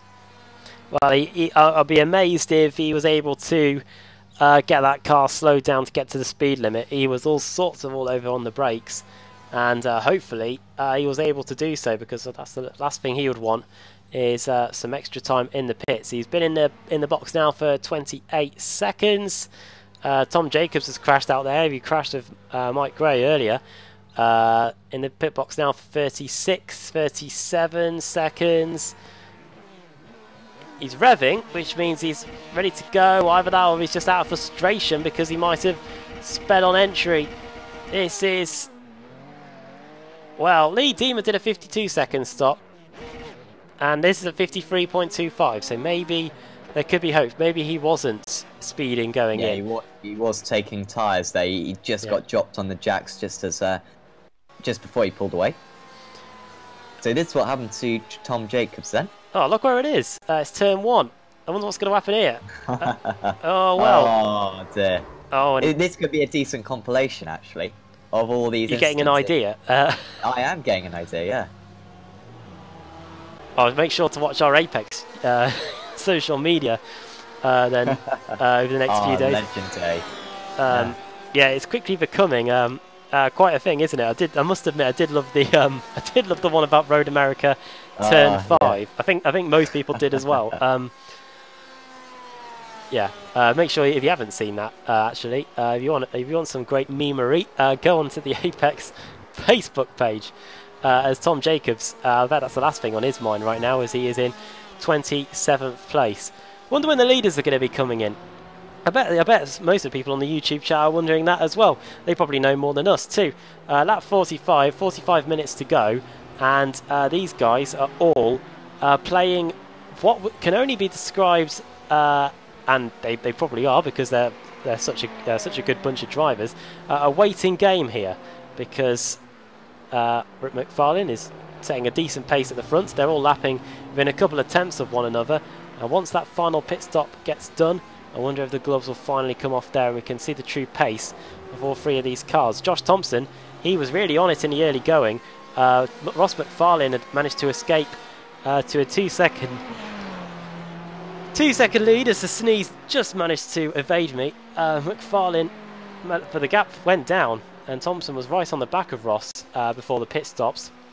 But ever since then, it has been pretty much as you were, and now, as they come down the back straight, you wonder if we are just waiting for that pit stop to happen, and then we will see what can happen. And it's something we've been looking forward to, really, Sam, because the last few endurance races, once the final round of pit stops has happened, every position seems to be pretty much settled, and then we're just left to close out the race. So hopefully these three will all be with each other again once they get that final pit stop out of the way here. Yeah, absolutely, and hopefully they'll take, or it'll be interesting to see if any of them take tyres, because none of them took tyres at their first pit stop, of course, but we've seen, really, I know, I think it's the consensus to take tyres at these stops, but it's so difficult to tell, because they're all going to be exactly in the same situation. Maybe McFarlane will have to pit a couple of laps earlier than these guys. Doesn't make a big difference, though, in reality. So it's going to be fascinating to see what they do in that kind of topic. Yeah, potentially about a second or more per lap advantage. And I think that last stint will be about 25 laps. And of course, it takes about 25 seconds to take tyres. As we see what happened to Jason Dorth, who's he's up in 13th position. I didn't really notice that Jason was having a fantastic performance out there, although struggling to get back onto the oval again. Yeah, he just had a spin at your favourite corner. The left-hander. Andy Scheel is in the pits. Car 007, CQR Sim Sports.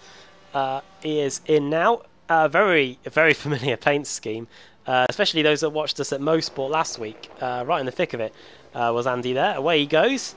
Oh, well, I thought he nearly spun it leaving the pits. 22.93. Pretty decent stop. one of the quickest so far today, in fact. Just hope that he has enough fuel to make it back. He rejoins right where he started in 15th place. You were mentioning earlier about corners that lead straight onto a banking. Those that have a said Xbox, other consoles are available, and played Forza 2, 3 and 4. I think this track was on all three of them. Sunset Peninsula. The left-hander going onto the infield there, you basically went through the first corner on the banking, and then midway through that first corner, you had to jam on the brakes and get down off it onto the infield. Ah, disgusting. I'm sure there's a YouTube video somewhere if you don't know what it's like. And that aside, it was a very decent track, and it's such a shame that it's not on any of the other. Well, we say next gen. We're about 5 years into next gen, aren't we? Into the current gen of consoles, and I wonder what's to come in that world too, as we are not too far away from E3 for 2019. Yes, and well, I don't know too much about games consoles, I must say, but they seem to be they seem to add, you know, I know the PlayStation 4.2 each year, and kind of add different features to it. Is there really any points in a PlayStation 5? It's kind of steady progress rather than kind of jolting every 7 years or so forwards, and so it's purely marketing really when we do get the inevitable PlayStation 5. But they've got to be careful when they use it, of course, because it's got to look as though it's significant. It's a bit like the iPhone 10 or iPhone X, sorry, where it's got a couple of new features, and of course that warrants the biggest change since the first iPhone. But there you go. We're going down an alley, which is quite a dark one, I think. But there you go. There you go. Just final point on it. I am a sucker for it. When the Xbox One X came out, I went straight for that. And that's probably who they're targeting when the next generation of consoles comes out. Anyway, 39 minutes to go, and it is Ben Gregory coming into the pits. He is the first of the top 5 to blink, as it were, and the Fitstime Motorsports car now coming up to his pit box. So too coming in Ben Hackerson. So the two Bens are in to the pits, and let's see what happens in terms of pit stops for Ben Gregory here. Don't know why it says we're looking at Ross McFarlane, because I promise you we're not. Maybe if I turn that off. In fact, I can't. The overlay has literally died, as you probably could tell. But you'll get that loaded up in a second. Let's just see what happens in terms of Ben Gregory and Ben Hackerson's stop. They're going to emerge any second now. They've been in their pit box for a good 35 seconds. Away goes Hackerson. He's ahead of Gregory. Gregory's stop is a long one, 44-45. I wonder if we could be in the region of what Robert Lundgren's stop was earlier. Potential tyres getting changed for Gregory. We're a bit far away, so we can't quite see. 53.17 as he gets away now. Ross McFarlane is in. We couldn't really have picked a worse moment for the live timing to seize. Don't worry, I'm quickly trying to do it on the job. Yeah, it's just approaching. So will he take tyres? That's the big question here. Of course, we'll have to wait about 25 seconds. Is he gone a bit farther? He's absolutely nailed. I keep on doubting his ability to go from 80 kilometers an hour to 0 kilometers an hour in a fixed distance, but there he is. Just looking back at Thompson and Jensen right now, seems to be in decently clear air. So McFarlane, is he going to take tyres? It's the big question. No, he's gone back out there, so he's risking it. He feels as though he's preserving those tyres well enough. And you know what? He's got less than a stint to go, really. This is going to be his shortest stint out of all of them, I think, because it's only 36 minutes. I think this should work out for Ross McFarlane. The big question is now, can he stay ahead? Because I think to Thompson and Janssen, they don't care if they're ahead or not. They know that they've got the pace to bring it back. But Ross McFarlane, who is absolutely overperforming today, he'd quite like to have that track position just as a security so that those top 2 drivers don't easily pull away from him. Back here with Josh Thompson then as he comes through NASCAR turn 3. If it starts coming up, loads of drivers have done fastest laps of the race. That's just because we had to restart the overlay. But let's see if he comes in. He is staying out. So too Carl Janssen as we come across the line. Dave Baker now is in 3rd place, and he's got Ben Palmer for company here going through the bus stop chicane. Baker up to 3rd now. Of course, with a few of the other drivers coming into the pits, it means that his position is slightly stilted somewhat, but it's still a pretty decent job as he flashes the lights going through the final corner. Does that mean he's coming into the pits? I guess it does. In he goes. Let's see if he can slow it down enough. The yellow cone is there, and it looks like they have done so as Baker and Palmer, they'll go into battle here. One drives the CQR Race Up, one drives the CQR GT. Another driver drives in the CQR stable is Jake Blackhall in the CQR Tarkov car. He's coming down the pit lane too. So quite a few cars coming in to make their final visits to the pits now with just over half an hour left to play here. Yeah, shows how much fuel that Janssen and Thompson were saying when they're pretty much the only drivers who have been able to reach 50 laps on fuel out of their first 2 stints. So, yeah, what many of these drivers taking tyres then? No, the majority of them just, the thing is they've only got 34 minutes to go, so I think all the drivers who were taking tyres would have done it about 10 minutes ago, done a shorter 2nd stint and a longer 3rd stint, but all these guys going as far as possible on fuel. So, I hope he doesn't take fuel, tyres, because, well, he has already took them earlier on, and he's going to have fresher tyres than his rivals as he nearly puts it into the pit wall. That's not usually the pit wall that you crash into around this circuit, it's this one that you usually crash into, and I must say the BMWs around here almost wider than the pit wall itself, but there you go, as Chris Woods then is behind Dr. Andy Shield 8 seconds up the road for Dr. So this could be a fun final end to the race, because if Dr. of course had those issues earlier on, we'll see if he can catch up to the likes of Shield, Hagson and Blackhall with the remaining time.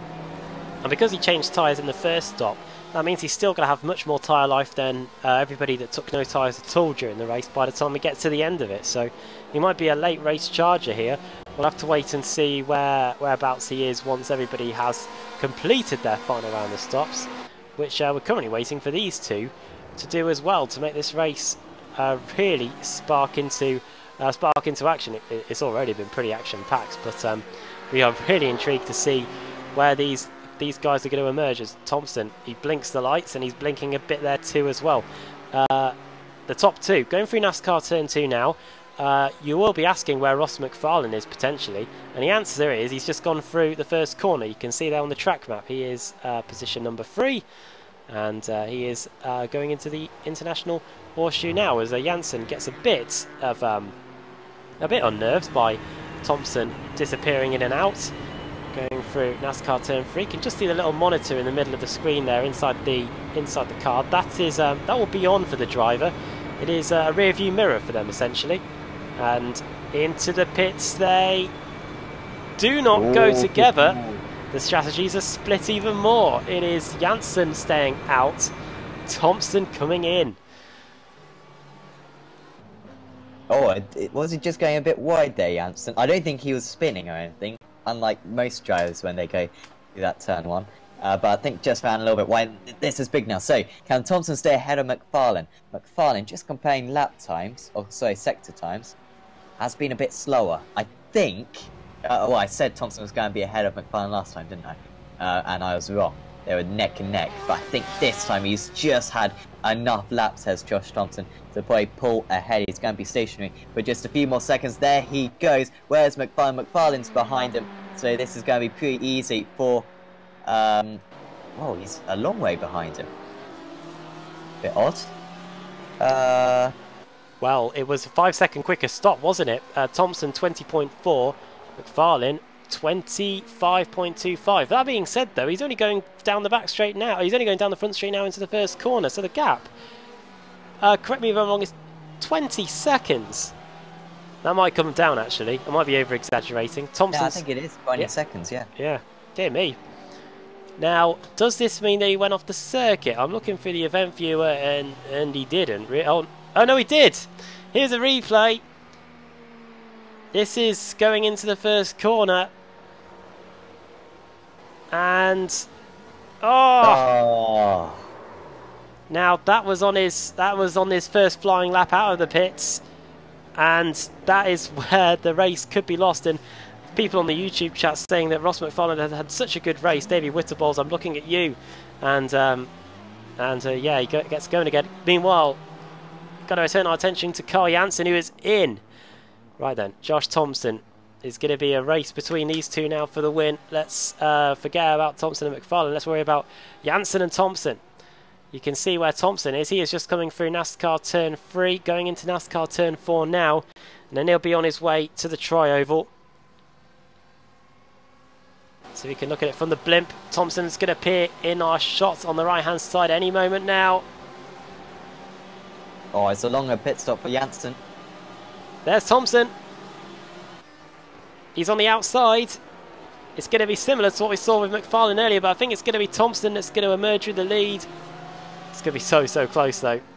On the exit, neck and neck. This is going to be a fantastic scrap to the end between two drivers that are at the top of their game in this championship.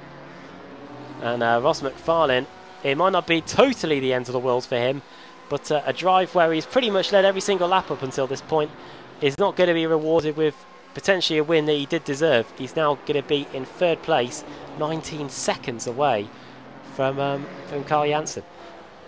Well, he was winning at the midpoint stage. I think the way that he's feeling right now, that won't feel like a win for him, but in a way it is. But here we go then. So it was kind of, I wouldn't say it was inevitable, but it was always likely that it was going to be these two. We've seen Rushworth make a mistake, Docker make a mistake, and now McFarlane make a mistake. And these two were the last drivers to make a mistake. They've been absolutely faultless so far. No sign of an error from the pair of them. And so you gotta say this is going to go down to the last lap of the day. Interesting, I don't know on your screen, Adam, how long Janssen's pit stop was, because for me, he had a 6-second longer pit stop. I doubt that was the case. For me, it was 20.23, so pretty much exactly the same time as Josh Thompson. Now let's see what's going to happen then as we come down the front straight. On board with Janssen. Is that some lifting off I hear? Well, there's no point in saving fuel at this point, otherwise you're just going to have excess fuel at the end of the race. So he needs to try to get out of that mindset now. Use as much fuel as he possibly can, because he wants to have as little fuel when it comes to the run to the line. In terms of the Pro-Am fights, you can see it is Underhill leading the way. Of course, he's yet to come in for his second stop. So too Jerome Kaiser, so that's why they're both leading the way in terms of the Pro-Ams. And it's obviously Burke and Blake there. So that's how the state of play is in the Pro-Am category. Burke is yet to come in. Again, in fact, I think actually, no, both of them have been in, Steve Burke and Michael Blake. So those two have made their final visit to the pits. It's just Underhill and Kaiser that we're waiting on now. The top 8 cars on the track. So from Thompson down to Hackerson, and actually include Andy Shield too, have all made their final stops. So that is the state of play regarding them. Guess who's had another spin?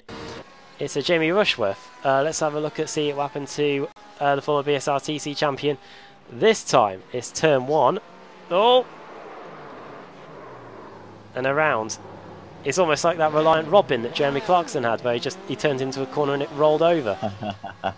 This time it just keeps spinning. Kaiser in. This is his final stop. Underhill carries on for a bit longer. But almost certainly he's going to have to come in the final 26.5 minutes. You compared Massa and Rushworth earlier on. I believe that is now 5 spins apiece for the pair of them. And in a similar... well, no, Rushworth's done is in a slightly closer amount of time, actually. Slightly shorter amount of time. But, yeah. we'll be throwing this one down the jet. This might well be his drop down as long as he turns up for all the other races. Of course, we always quote the championship as to no drop weeks, but of course these drivers do get one drop week, I believe, out of the 12 race season.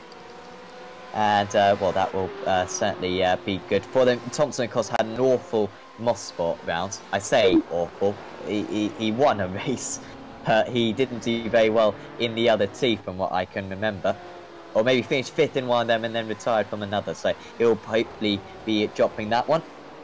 And of course, Thompson, so far this season, as his main weakness has been in the endurance races. Sebring, he was leading, made a couple of spins, and I think at Le Mans he was kind of, a little bit ailing there. Didn't quite know the strategy, and was genuinely just missing a bit of pace. Despite having his worst qualifying of the season so far, this has been one of his most competitive and well-driven races so far this season. Clearly this BMW, maybe he's feeling very confident in, allowing him to be that bit more competitive over the long runs.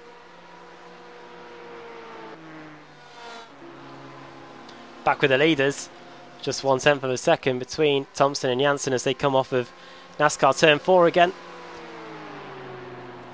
And it remains as it is. Well, we've still got, we must be fair, we've still got just under a quarter of the race still to run here.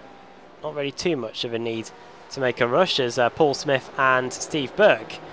Not Steve Burke, actually, that's one of the Savage cars, isn't it? Just having a little look behind.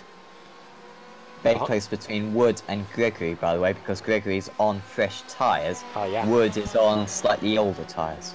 In fact, really old tyres on the start of the race. At the inside there goes the Ferrari. Through goes Gregory. And away he goes. Look at the pace he's taken off at. Chris Wood driving for Small Time Racing. An update on that team. They have got Wood in 12th. Then they have got Woodhouse in 24th place, and then they've got Paul Smith down in 33rd. So that is how that team shapes up. Into the pits come Jason Rowe and Robert Lundgren. Team Maz and Boosted Motorsport. You can see their team names there. Away goes Jason. Robert Lundgren, is he going to be in the pits for a little bit longer? You can see a bit of damage to the front of that car too. Might be a bit of a longer stop for him. In fact, I think he's jumped to the pits. So let's see what happens here. This is the first corner, and that's Ben Palmer on the outside, on the inside. Oh, Armco and tyre barrier, and that's turn 1 again. So that is that's why Robert Lundgren's in the pits. Probably one of the longest tows of the season. He's going to have to wait, and I don't think he's bothered waiting. Actually, I think he might be done for the day. Shame really for Robert Lundgren. He had been on the broadcast quite a bit actually. Because of his various exploits during the races. Thompson and Janssen again go into the first corner. As you can see where the teams are. We've got Race Up leading Core Sim Racing. Then we've got Privateer in third. I'm sure Ross McFarlane has a team. I just haven't got it written down. Then it's CQR Race Up, CQR GT, XVR Green, CQR Tarkov, Radicals Online Simmortal, CQR Sim Sports, and N2 TechSense Fitstyle Motorsports cars to round out the top 11 here with Team Lizard leading the way in the Pro-Am with Simmortal second, and then Nomad Green in third in that championship. Ross McFarlane is a V-racer on the most part, but he also kind of works together with the Fitstyle Motorsport drivers as well, so it's kind of a bit of a combination there. He's only 2 seconds ahead of David Baker and Ben Palmer now, so could be a nice theory battle between these guys. Just thinking, Gregory's about half a lap behind these guys. I was thinking he's on fresh tyres and was in 4th position, of course, but he's pit stop hasn't really worked out for Gregory. Just lost a little bit too much time, I think. But will these drivers be really struggling for tyres at the end of the race week? I remember chatting to Michael Abdocco after this Sebring race, and how he just could barely drive the car for the last 20 minutes of the race and really regretted not taking tyres. Slightly different circuit this, of course, not quite so much strain on the tyres and cooler track conditions as well. But it could still be a factor in these final stages, and particularly this bus stop where you've got to have full commitment. You know, just a little bit of rear sliding, you can be sliding off into the barrier. And so these drivers will be very wary of that, I'm sure. On that last lap, Baker a little bit faster than Palmer. Sorry, Baker a bit faster than McFarlane. In fact, all three of them faster than the two race leaders. That might be due to a bit of traffic that they are half a minute behind currently. Is Palmer going to go for a move here? Might be worth making the move right now. They are teammates, of course. So pretty much just choose who leads at which point. I doubt either of them are particularly marginal on fuel. So whoever has the fastest car will probably drag the other up to McFarlane in that fast spot podium. What a good result it would be for the pair of these guys, considering that they had a bit of an underwhelming start to the race.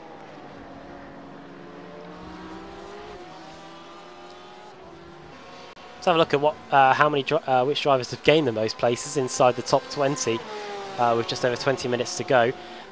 Looking there at 16th place, that is Jason Dilworth. He's gained 23 spots. I believe he might still have to come into the pits to make a last stop. The overlay crashing hasn't really helped me in terms of that because I can't tell who's been in and who hasn't. But if we take that away, looking at 20th place, that is Chris Daines actually. He is in 18th. Sorry, 20th. He's gained 18 places. One of the biggest movers inside the top 20 in terms of positions lost. You're looking at the cars that are out of the race pretty early on, the likes of Mike Gray, Matt Bunn, and Michael Hall in the 10 years of CQR car as Dave Baker and Ben Palmer driving for CQR go back onto the banking again, and let's see what Palmer can do. Let's see if the BMW can keep up with the Porsche. Let's ride on board with it. We haven't really done so today. Here we go. You can see the steering wheel getting works a bit going through turn 4.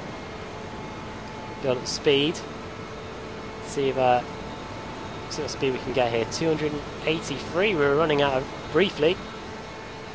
And then on the brakes into the first corner where we've seen so many cars spin and crash, and I saw smoke. That's Steve Burke. And that is quite important in terms... Oh, no, it wasn't actually. I wonder why I saw smoke there then. I think it might have been Simon Underhill. We'll get back to that in a second. Here we go. Steve Burke going into the first corner. Oh, well, there was a spin in the first corner. Tell you what, does a good job of not losing too much time. You can see him trying to put the power down.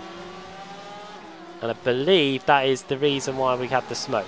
I don't think Simon Underhill had any crashes or anything. Just to be sure, we'll take a look.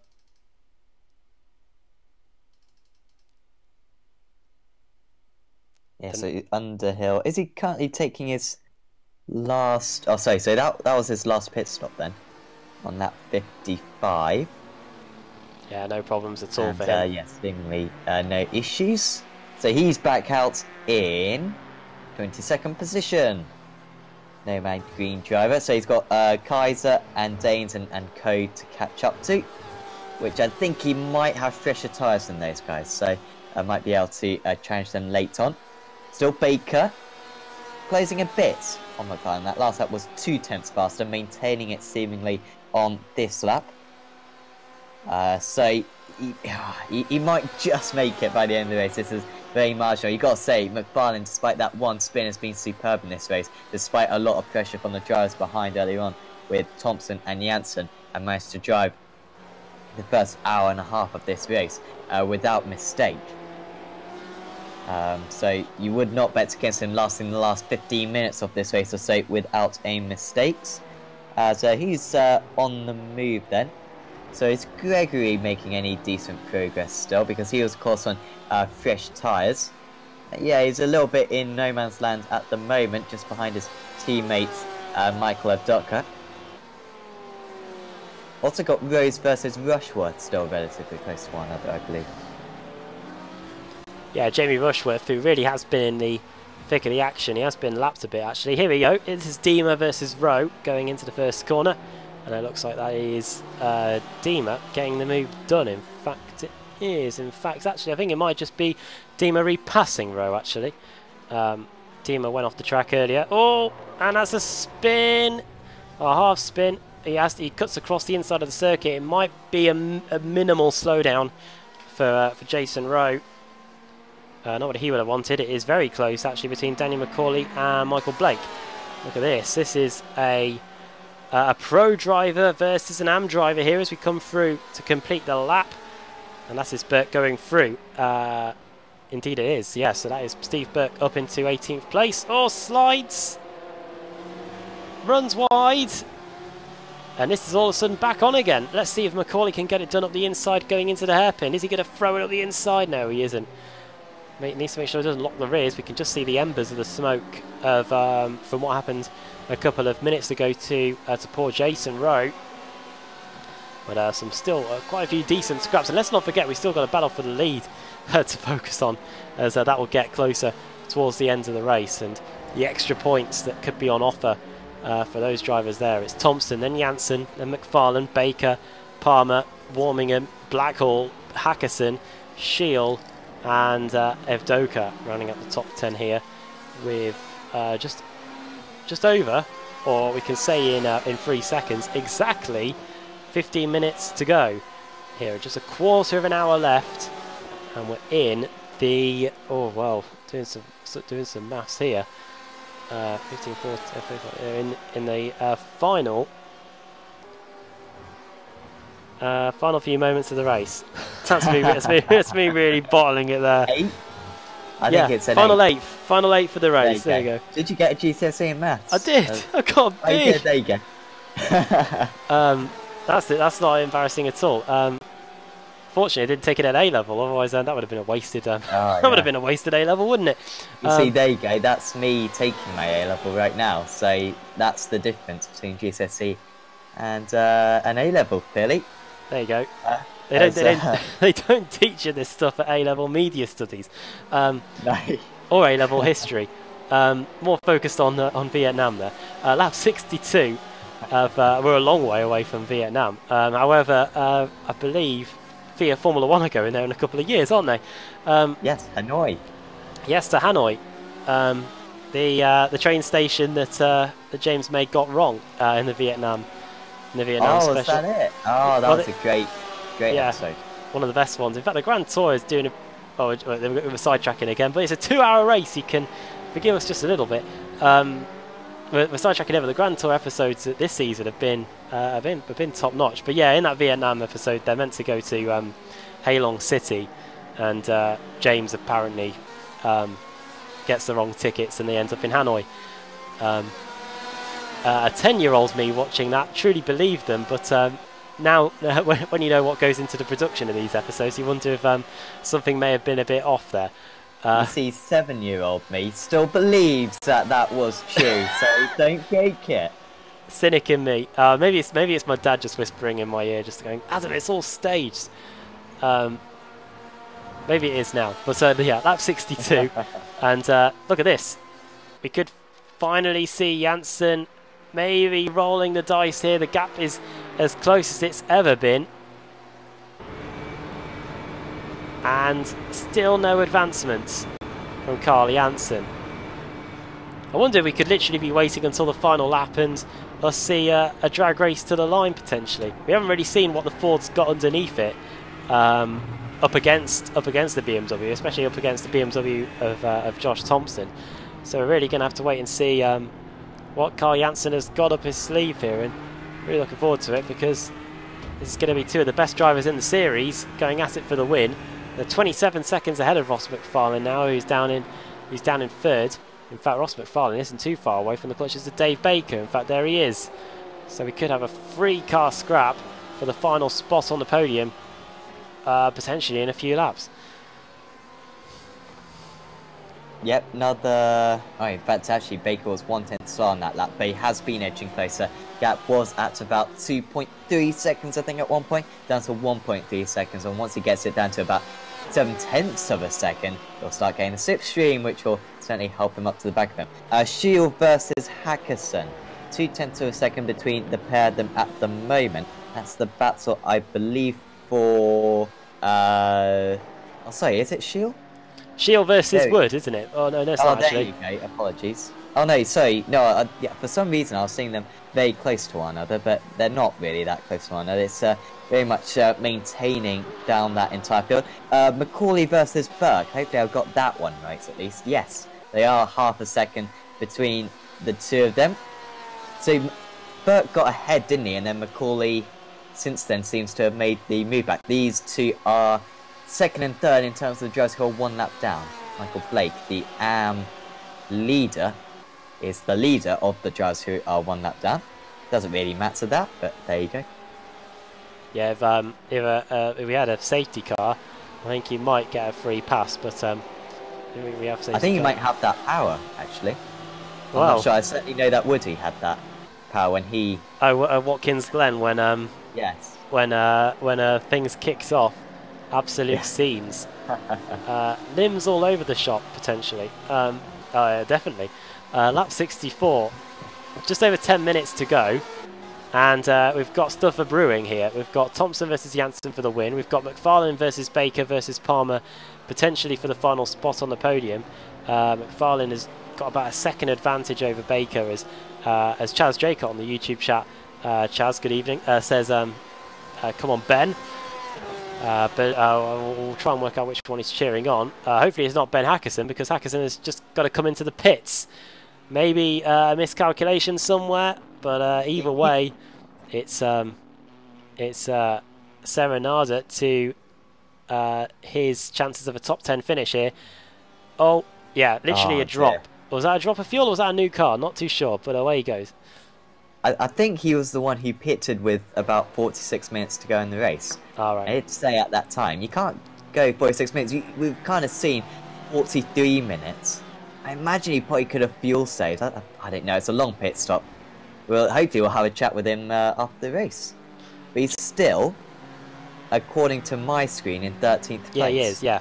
It isn't too bad. So he hasn't lost that much time. Jamie Rushworth's also been in. Just a question for me. Because the pit stop was only 3 seconds, does that mean if you get a fast repair, does the new car that you have the fuel load already set in it? So No. Right, okay. Fill it with fuel. I was going to say the magic of the iRacing sim helping out there potentially, but Hackerson is back going again. 3 second stop for him. Jamie Rushworth is also back on the road. 8 second stop for the former BSRTC champion, and he's in 16th place now. In the grand scheme of things, despite the evening he's had, Rushworth, it probably isn't the end of the world that he's in 16th. But after most sports, and just looking at the points, he was up 3 places to 7th after his points at the Canadian Tire Motorsports Park. I'm sure he could have felt he could have got more, but hey ho, these races, at the end of it, of course, you get the points for the hour mark, and then you get the extra points as well when the actual checker flag comes out. So it's still going to be some points on the board, and with some really tricky races still to come in 2 weeks' time. If we go to Barber, then we go to Road Atlanta, and then we end the season at Spa. So plenty of twists and turns still to come in terms of the championship. As Hackerson, Steve Lavallee gets past Hackerson. Is Hackerson? He's either out of fuel or he is really, really saving. And let's go on board with him actually.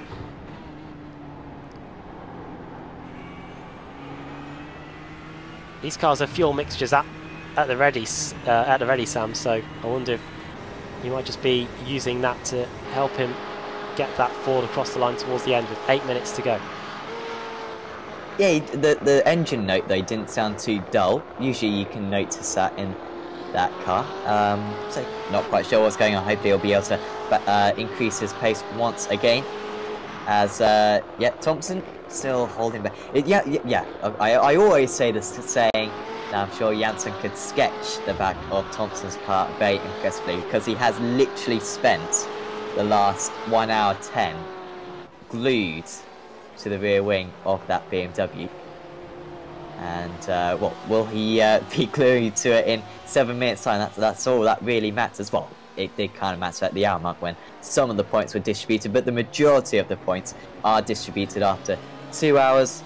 And yeah, if Thompson could win this race, it would certainly revitalise his championship charge. It's looking unlikely anyway because of Carl Janssen's superb running in the past few rounds. And of course Thompson picking up a 200 point penalty, I believe, for changing car.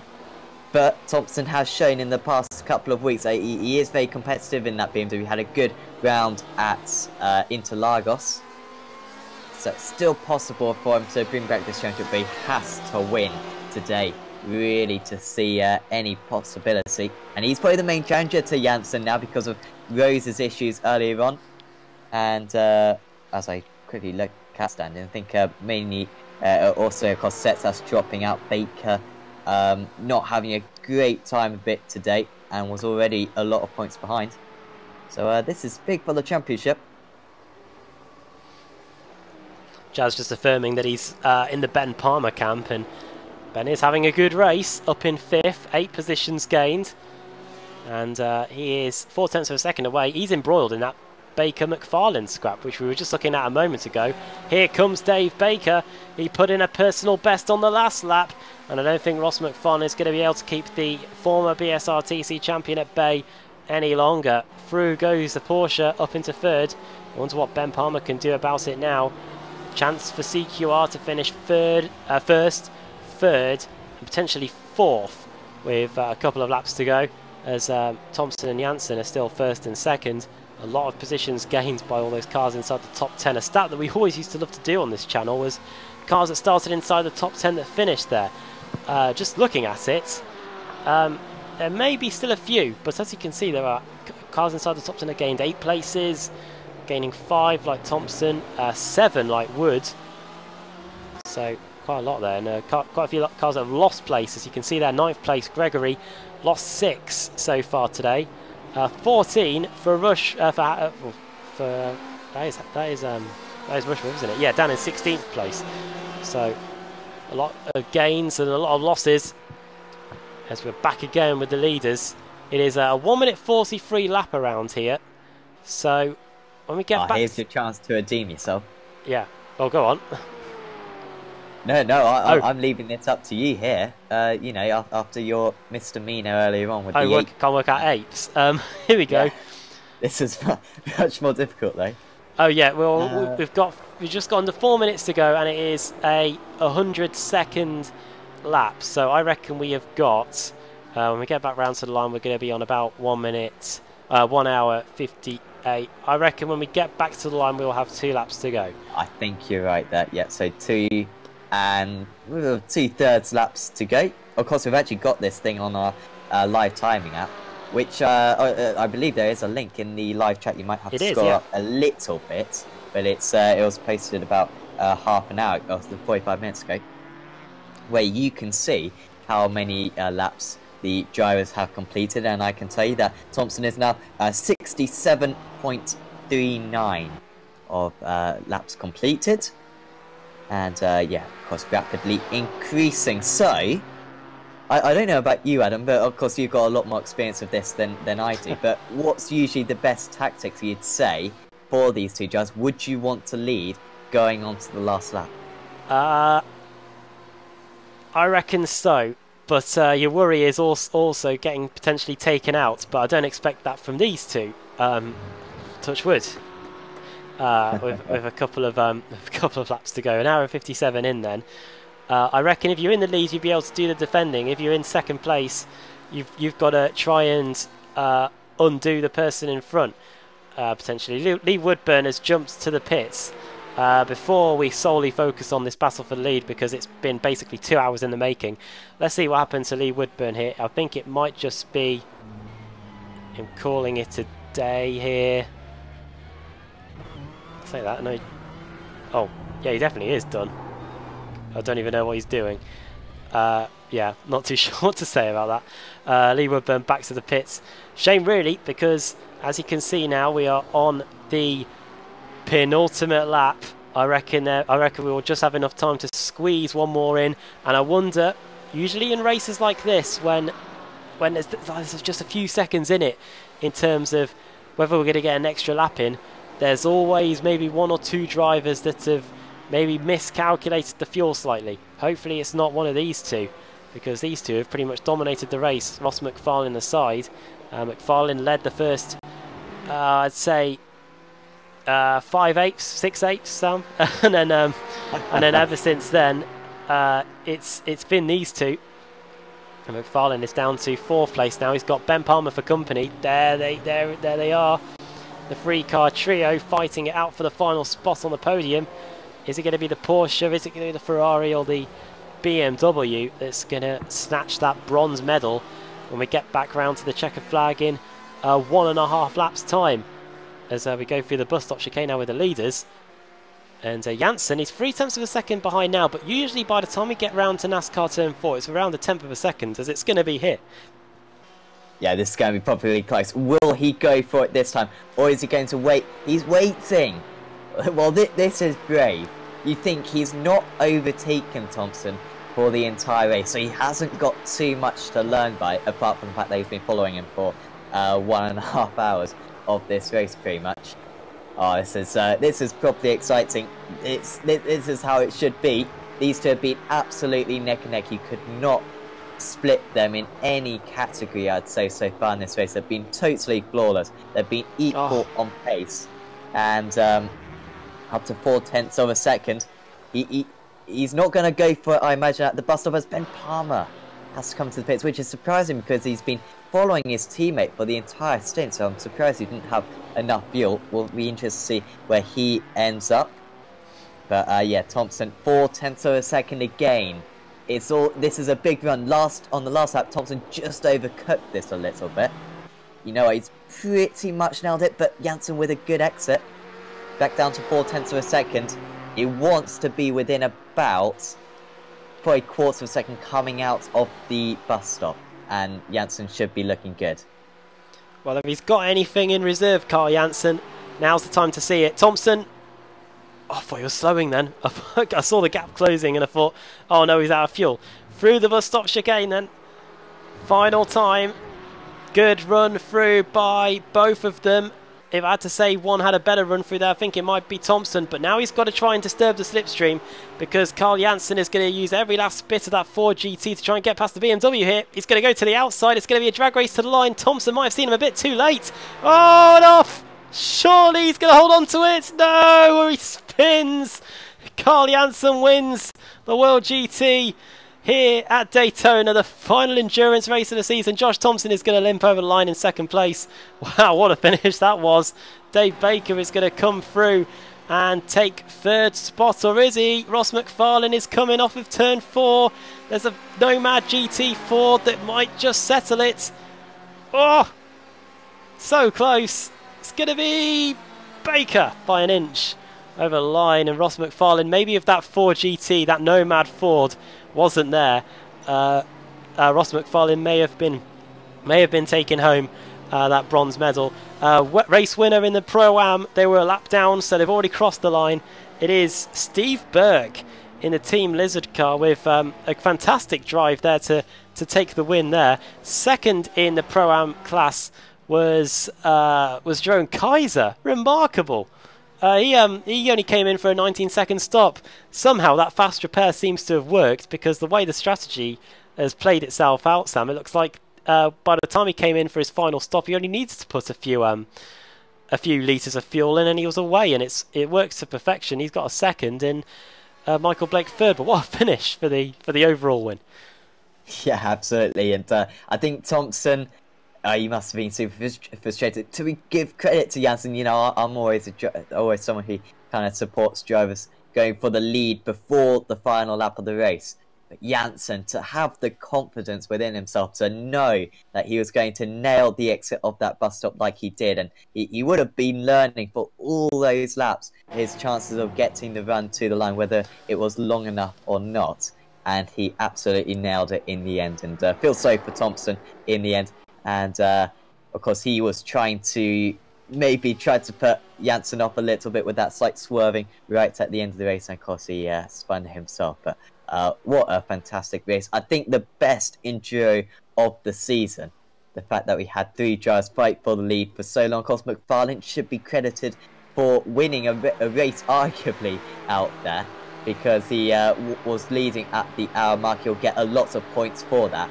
But Janssen tops it at the end of the 2 hours. Just looking at a replay of it all. Wow. Gotta say, I'm looking forward to seeing what this is going to look like inside the car. Thompson is going to be a man possessed. Here we are. This is in the cockpit, so we should see a decent view of the wheel. Actually, maybe if we go roll bar, we might get a better view actually of it here. So expect to see a Ford going by. There we go. Left, right, left. Trying everything, and around it goes and slides through the grass, and then gets going again. Meanwhile, let's before we run you through the finishing order, here is Baker. There is the Nomad Ford. Wasn't Dilworth. I'm just trying to quickly find it. It's Underhill. So he's going to see the Ford and the BM and the Porsche just blaze by. There they go. And he's got to get a great view here of the photo finish between those two, and it's Baker that's going to get the third spot. What a result for them, and what a great race. Great enduro to end the season, and that's going to set us brilliantly into our week break. We're going to be talking about that for a while, and then we're going to be back still in America. We're going to be at Barber Motorsports Park for the penultimate race in the States, because we then go to Road Atlanta after that, and then we go to Spa in Europe to end the season. Right, let's bring you through the finishing order. We have got no drivers waiting to talk to us yet, but I'm sure by the time we get through the results and recap all the stories that we've had over the last couple of hours, there'll be drivers waiting for us. Race win then for Carl Janssen. He didn't lead a single lap all night, I don't think. But oh no, he led one actually before his final stop. But he led the most crucial one as well, the final lap. Josh Thompson finishing in second. Well, second is still good. I don't know whether he'll say that when he joins us in the interview room later, but either way. Dave Baker in third. He is about half a tenth ahead of Ross McFarlane. Then Richard Warmingham finishing in fifth. Michael Evdoka sixth. Jake Blackhall seventh. Eighth for Ben Gregory. Ninth for Chris Wood. And then Ben Palmer finishing in 10th place. That late pit stop to get some fuel in. Andy Shield finishing in 11th, Christian Rose 12th, then Steve Lavallee, an underrated race to finish in 13th. We didn't really see much of him, but still a good job. Ben Hackerson 14th, 15th for Jason Dilworth, as you can see there, pro. Then Steve Burke, winner of the AM for Team Lizard. Then Daniel McCauley in 17th. Then Sharon Kaiser, the Dutchman, finishing in second. He was spun around in the first corner earlier in a multi-car pile-up. Managed to get back, get a new car, finish second in the Pro-Am. Then Michael Blake, still on the podium in the Pro-Am class anyway. He finishes 19th place overall. Then Chris Daines, Jamie Rushworth, what an evening it's been for him. Daniel Kraft in 22nd. And then literally a flurry of AMs. Simon Underhill, Mark Woodhouse, John Roberts, Paul Gosling, then Tom Jacobs, Jason Rowe, Lars Van Ryn and Adam Hedgecock, two teammates there. Ronald Moons, the Belgian, he started from the pits but managed to finish 31st overall. Then Paul Smith, car 33, finishing in P32. Then Lee Deemer in 33rd. Then Lee Woodburn in 34th. Robert Lundgren, then David White. And then towards the back, Michael Hall, issues for him. Matt Bunn, Rusty Laidler, and Mike Gray, the first car out of the race, buried in the tyre barriers down at the bus stop chicane. Right then, time for the interviews. And we've got Michael Blake right in there, wasting no time at all. He is coming in for the interview now. He's finished third in the Pro-Am class today. And I don't know if he's happy whether the final enduro is out of the way, but we'll ask him now. Michael, well done. A third place for you today. Yeah, it wasn't too bad. Just down on pace tonight. I struggled a little bit, and had a great race with Steve Burke and your own at the end. That was really good fun. Congrats on those guys. And yeah, did what I needed to do, which is finish ahead of Simon Underhill and just try and rack up the points. Yeah, we were just mentioning that Jerome, he had a pretty topsy-turvy race. He spun and got a fast repair, and it looks like the strategy towards the end may have helped him a bit, because at one point, I believe you were in front in the Pro-Am race at one point. Yeah, I didn't help myself in the pit stops. I stalled exiting the pits twice. And yeah, just didn't make the most of it, so I did give up a bit of time there. Yeah, and they caught me up, and like I say, the pace wasn't as good as it should have been tonight. They were all quicker than me, but yeah, just damage limitation. You glad the last enduro is out of the way now? It's just the 20-minute sprint races now you've got to worry about between now and the end of the season. No, I prefer the Enduros because this consistency gets you up the field. The sprint races is more single lap speed, which I struggle with against Yeah. people like Simon Underhill and that I'm racing in the AM class. So yeah, I actually prefer the enduro races personally. Now, week off. How do you rate your chances of getting the Pro-Am title then with a couple of races still to go? Ask me after next week. There you go. If next week goes well, we got a chance. If it goes bad, then Simon's just too quick. Yeah, Barber Motorsports Park. At least that's what it says on the schedule anyway. What do you make of that circuit? I've never really done very well there. I've only ever done BSR TC races there, and when the World WGT went there a season ago, but I've probably got less than 200 laps on that track total. Great. Well, before we let you go, do you want to send a quick shout out to anybody? You guys for the stream, all the admins. Congrats to Steve Burke on winning AM tonight, and Dragon Internet and Drive Doctors. Great. Well done on the podium. It may come in handy towards the end, especially with all the points on offer today in the final Enduro. So, yeah, well done on that, and thanks for taking the time to come and speak to us. Thanks, guys. See you next time. Michael Blake there. We've got the top two waiting to talk to us in the interview room. So let's drag them up. Hopefully it's not like what we've seen on Twitter today between Lucas de Grassi and Sebastian Buemi. No, sorry, it was Robin Freins, wasn't it? Lucas de Grassi couldn't even spell Robin Freins' name right, which was the funny bit. Let's get them in. We've got the top two in the interview room. We'll start off with Carl, the race winner.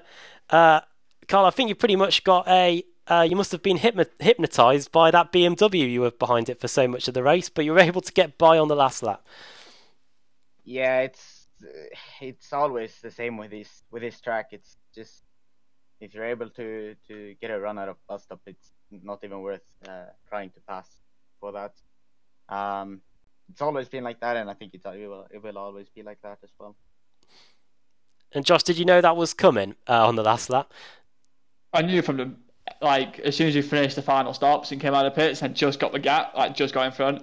I knew straight away because he didn't challenge it straight away, so I knew it was going to be the last lap run to the line, which I was just sat I was dreading because, like Carl said, if you are within 3 or 4 attempts to the bus stop and just get a nice exit, you will just overtake him towards the end. And he very nearly held on to it, going down to the line.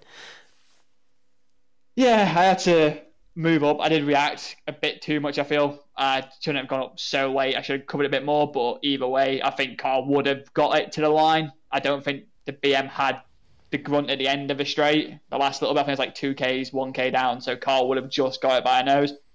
But yeah, just a tiny contact, and then at that speed, it was just trying so hard to hold it, but yeah, just couldn't hold in the end. Carl, before the first round of stops, you weren't too far, you were a bit far away from the top two anyway, Ross and Josh. Did the strategy really help you get close to them after the first stop? I don't know what happened in the pits. My first pit stop was just very, very quick. I think I entered the pits 2 seconds behind Josh, and then just managed to get out behind them. But the fuel saving in the beginning of the race was very, very helpful for getting the extra lap in and being on the same strategy as Josh. And then in the second stint, I just fuel saved so much and managed to get another lap done. A week off, Josh, then, and then next week it's 2 weeks time, I should say. It's Barber Motorsports Park. What do you reckon of that one? How's the BMW going to go around there? I have absolutely no idea, to be honest. Yeah, great prep for that. Yeah, obviously the week off, obviously we'll just be chilling just because obviously me and Carl got World Championship this weekend, round 1. So it's quite handy having the week off. But Barber, it'll be interesting. I know the 4 was quite good when I drove there just for pre-season, just seeing what the car and track combo was actually like, and it felt quite nice. BMW, I'm unsure. I feel like it could be very strong, or it could be like it's Achilles heel track. And Carl, the Ford as well. You had much experience around Barber? I have not driven the car around there at all, and I don't think I've ever driven GTs around there. So that will be a new experience. I've driven some Porsche Cup cars and stuff like that, but yeah, GT a little bit more downforce. Track in general is very hard to pass, so yeah. Hopefully the Ford isn't too slow, so I can qualify up front and then get the week going from there. Great. Well, Carl, before we let you go, do you want to send a quick shout out to anybody? Yeah, I want to thank everyone at Core Sim Racing for all the help and support. Yeah, and you for broadcasting as well. And Josh, same for you. Yeah, so first off, the admins for the series, like about those guys, the series wouldn't be where it is, so massive thanks to them. You guys for broadcasting, everyone at CQR, and everyone at Mavana, really. Great. Well, both for you, it was great seeing that battle all the way to the line, and yeah, well done on first and the second place, and hopefully we'll be speaking to you in a couple of weeks' time. See you guys. Away they go. 3 drivers left to speak to, and we'll drag them up. Dave Baker, Christian Rose, and Ross McFarlane, and then we will be out of here just before the 11 o'clock. Just before the top of the hour here in the UK. So let's drag the 3 of them up.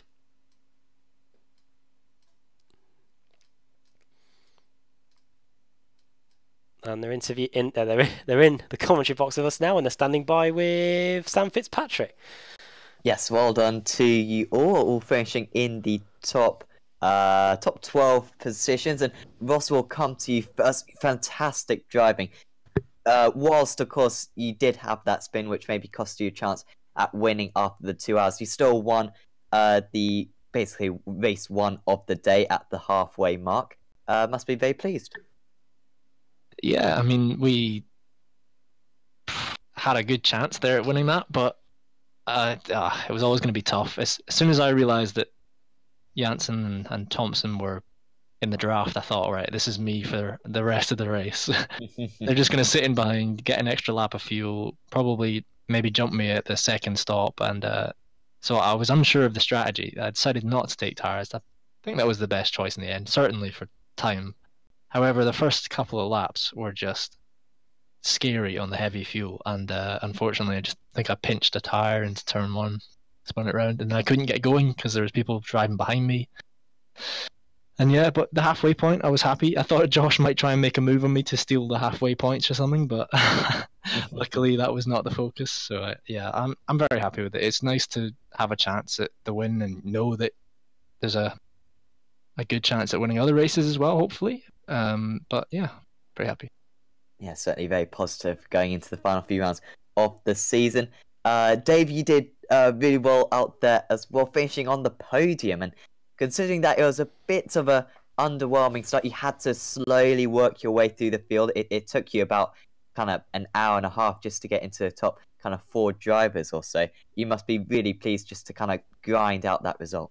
Yeah, and I think that you said it right there, and grind out the result. It definitely felt like it. Porsche wasn't the quickest car today. I mean, you saw halfway point, Carl, Ross, Josh, they were all massively down the road.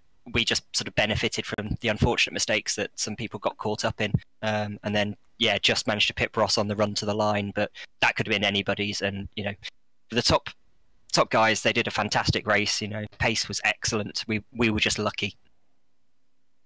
Yeah, still a fantastic result for you. And Christian, you were kind of having a similar race to Dave. I believe you were on the circuit at the same points at some of the race, but in the end, ending up in 12th position. Yeah, just take us through your race. Yeah, no, tonight was very much damage limitation, especially after the spin I had just before the first round of pit stops. Didn't really help. Yeah, my pace just wasn't that great tonight. I've been racing with a bit of a hand injury as well, so that wasn't. Could have done with a shorter race tonight, but you know, that's part and parcel of racing. Sometimes you don't sometimes have the pace, and you've just got to try and get the best result you can. Yeah, so dust ourselves down and move on to Barber in a few weeks. Yeah, absolutely. And yeah, we saw a lot of kind of mistakes down at that turn one today. What was there anything particularly surprising about it that you found, Christian, about that turn one, or were you finding those issues as well in practice? It was, yeah. Tonight, I think maybe the track was a bit warmer than we'd anticipated from running in practice. But yeah, tonight I just didn't have any confidence of what the car was. I didn't know what the car was going to do every time I arrived at turn one, so it was always a bit of a lottery. And when it's that case, you're not making the time. You're always hemorrhaging time left, right, and centre because you don't want to spin, and eventually I succumbed to spinning, and that's all really curtailed my race from then on. But yeah, everyone else did a fantastic job. Yeah, absolutely. I think we'll ask you all to thank whoever you'd like. First up, Ross. Yeah, thanks again, V-Racer, the team, Events House, who's behind it all. They're just fantastic. They give us so many opportunities, and XSIM is, the branch within it that we like to call ourselves. And to the other sponsors as well. Oh, I'm losing my voice. It was a long race. And again, a special thanks to the Tech Sense Fitstyle guys. You probably saw in qualifying, we were kind of working together. And it's I do enjoy racing with them, and they're good guys, so got to give some thanks to them also, and thanks to you guys hosting the broadcast on the iRacing Esports Network. It's a good watch. I'm hoping that this one isn't, every time I rewatch it, I hope it's not the same, but the result is the same. And yeah, thanks to the other guys racing, and Dave, it was a good race at the end there, so thanks. Yeah, and Dave, anyone you'd like to thank? As usual, CQR team, Ross for putting on a great race towards the end there as well. I'll give that back. It's always good fun when you have a good race. Yeah, everybody that sort of makes the series run. I'm sure there's many more sponsors, so Christian can probably take it away as well, because he's better at remembering that sort of thing than I am.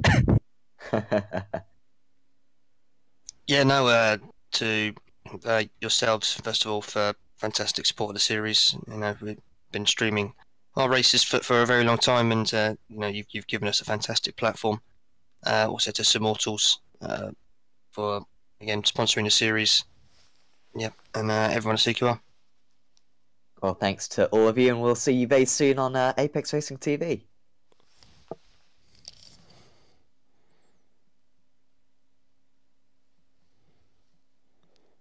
Well, I think that pretty much rounds us off for this evening, Adam. And yeah, it was an awesome race, one of the best endurance races we've ever seen in this series, I'm sure. And yeah, we're getting into the home stretch of the championship now. Indeed, yes. So a week off for this series, but then we will be back at 8 PM British summertime. Need to make sure we point that out. I believe we stick with the hour, so the hour daylight saving happens in the UK this weekend. So when we come back next week, we will be 8 PM British summer time. So if you are elsewhere, it might be worth checking to see what that does in terms of the viewing for you. But yeah, we'll be back in 2 weeks' time when the series heads to Barber Motorsports Park for the home straight of the season. Just 3 more race meetings to go. We will be deciding our champion. Who's it going to be, though? You're going to have to watch to find out. But for now, from me and from Sam here at the Daytona International Speedway, bye for now.